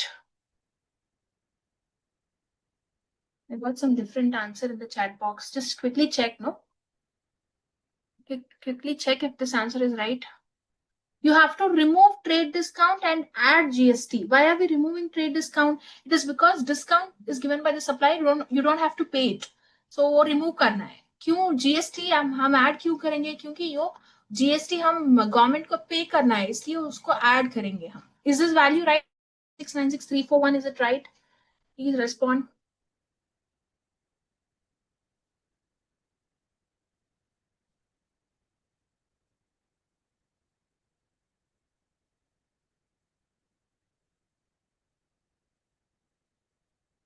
Okay, Karthik.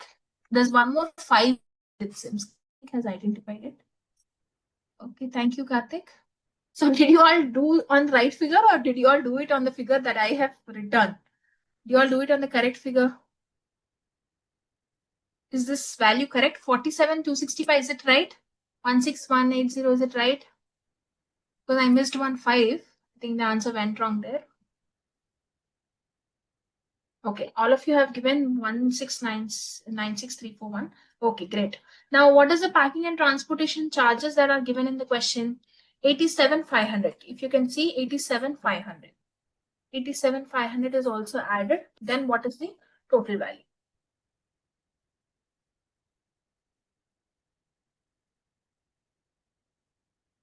Okay, 1783841. Is it right? Are everybody on the same page? Do you all get the same value? Cost of purchase is 1783841.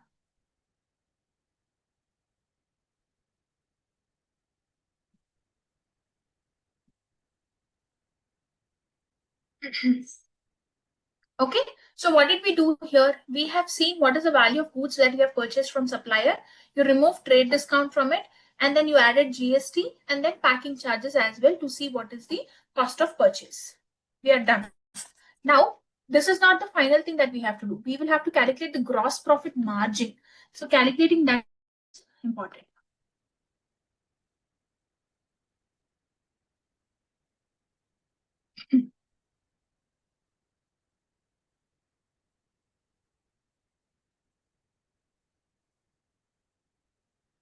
Right? How will we calculate the gross profit margin? We have sales with us, we have purchases with us, we have closing stock with us. So whatever is the balancing figure will be your gross profit, right? Sales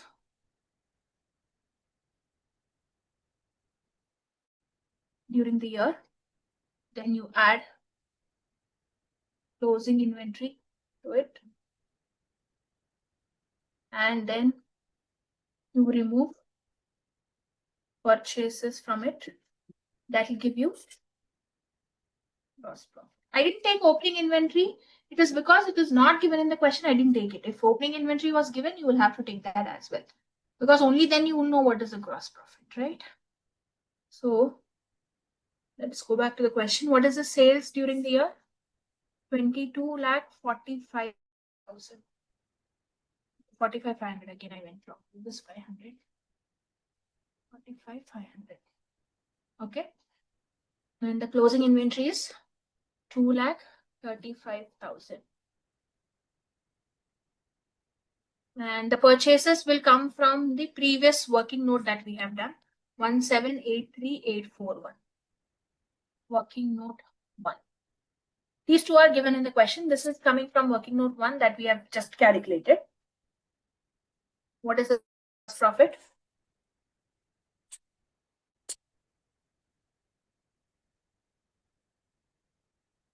This is the gross profit.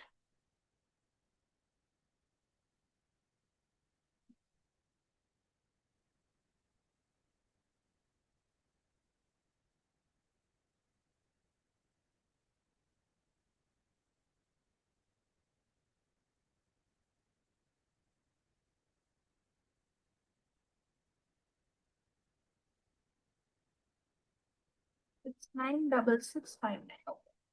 Now, what is gross profit margin?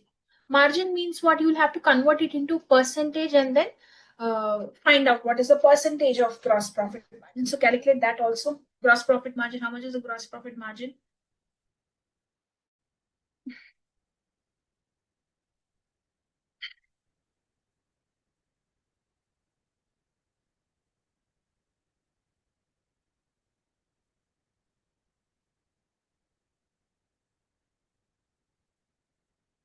I'll show the calculation here so that you can do it. Gross profit divided by the sale value in the closing inventory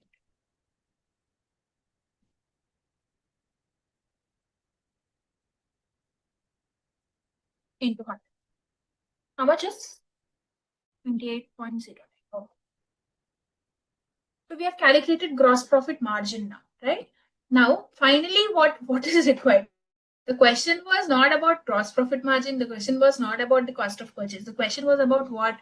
Calculating the cost of inventory using the adjusted selling price, right? Now, the final calculation of cost of inventory. How do we do it? We have to take the selling price of inventory minus gross profit. What is the selling price of inventory? It is already given in the question, which is 2,35,000. Correct? It is given in the question. And gross profit is at the rate 28.09%. So calculate this. How much is the value? 66012. You will add it or remove it. You have to remove it.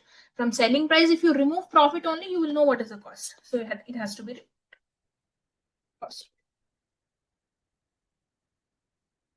How much is the value of cost of inventory? Okay, 168,988. I hope this is the right answer.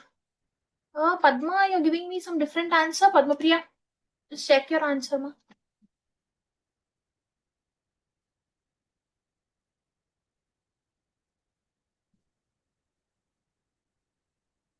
Okay. So in this question, it was like in steps we have done. The main concept was to do this part. This was the main concept, right? Calculating the cost of inventory was the main part of the question, wherein selling price of the inventory was given, cost of inventory was to be calculated. So how will you do it? Using this gross profit margin. But we don't know what is a gross profit margin, for which we have done this table. How do we calculate the gross profit margin? We know the trading account. I've done here also. Opening, if you know opening inventory, sales, purchases, and closing inventory, you can calculate gross profit. We have done that using that. But for purchases, we again did a working note because it included some trade discount and GST calculation. Hope this is clear. So the main part of adjusted selling price method is to calculate the cost of inventory using the selling price and the gross profit margin. Right? So that was about this illustration 6. Now, if you quickly look at this illustration 7, this is also almost same. Sales are given to you, purchases are given to you, opening inventory is nil, closing inventory is given to you. You just have to do the same thing that we have done. Calculate the gross profit margin, use the gross profit margin, and then calculate what is the closing price. Cost of closing inventory. This is the selling price of closing inventory. From this, you will have to remove the gross profit. I think you can try this question also. Any questions in this method? So we finished specific identification method, FIFO, LIFO, and weighted average, and adjusted selling. All the methods are done.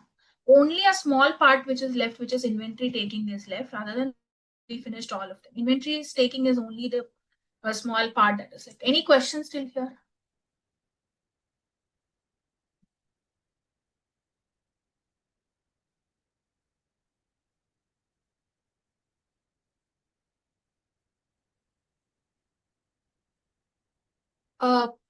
Hello, ma'am, Priyamvada, ma'am, Priya, ma'am. Yeah, ma'am. session is over, ma'am. Hello. Hello, Yeah. Sanket ji. Can you hear me? Yes, can you hear Uh, me? Yeah, we are done. I mean, we have one more concept to be done. I'll cover that in the next session. okay, Okay. okay. Then in Please, inventories, we still have one topic which is inventories taking. I'll finish this and then start depreciation chapter in the next class. okay, Fine? okay, okay, fine. Sanket ji, please bind up the session. Yeah. Thank you.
ठीक है sir, मैं 5 minute पहले join कर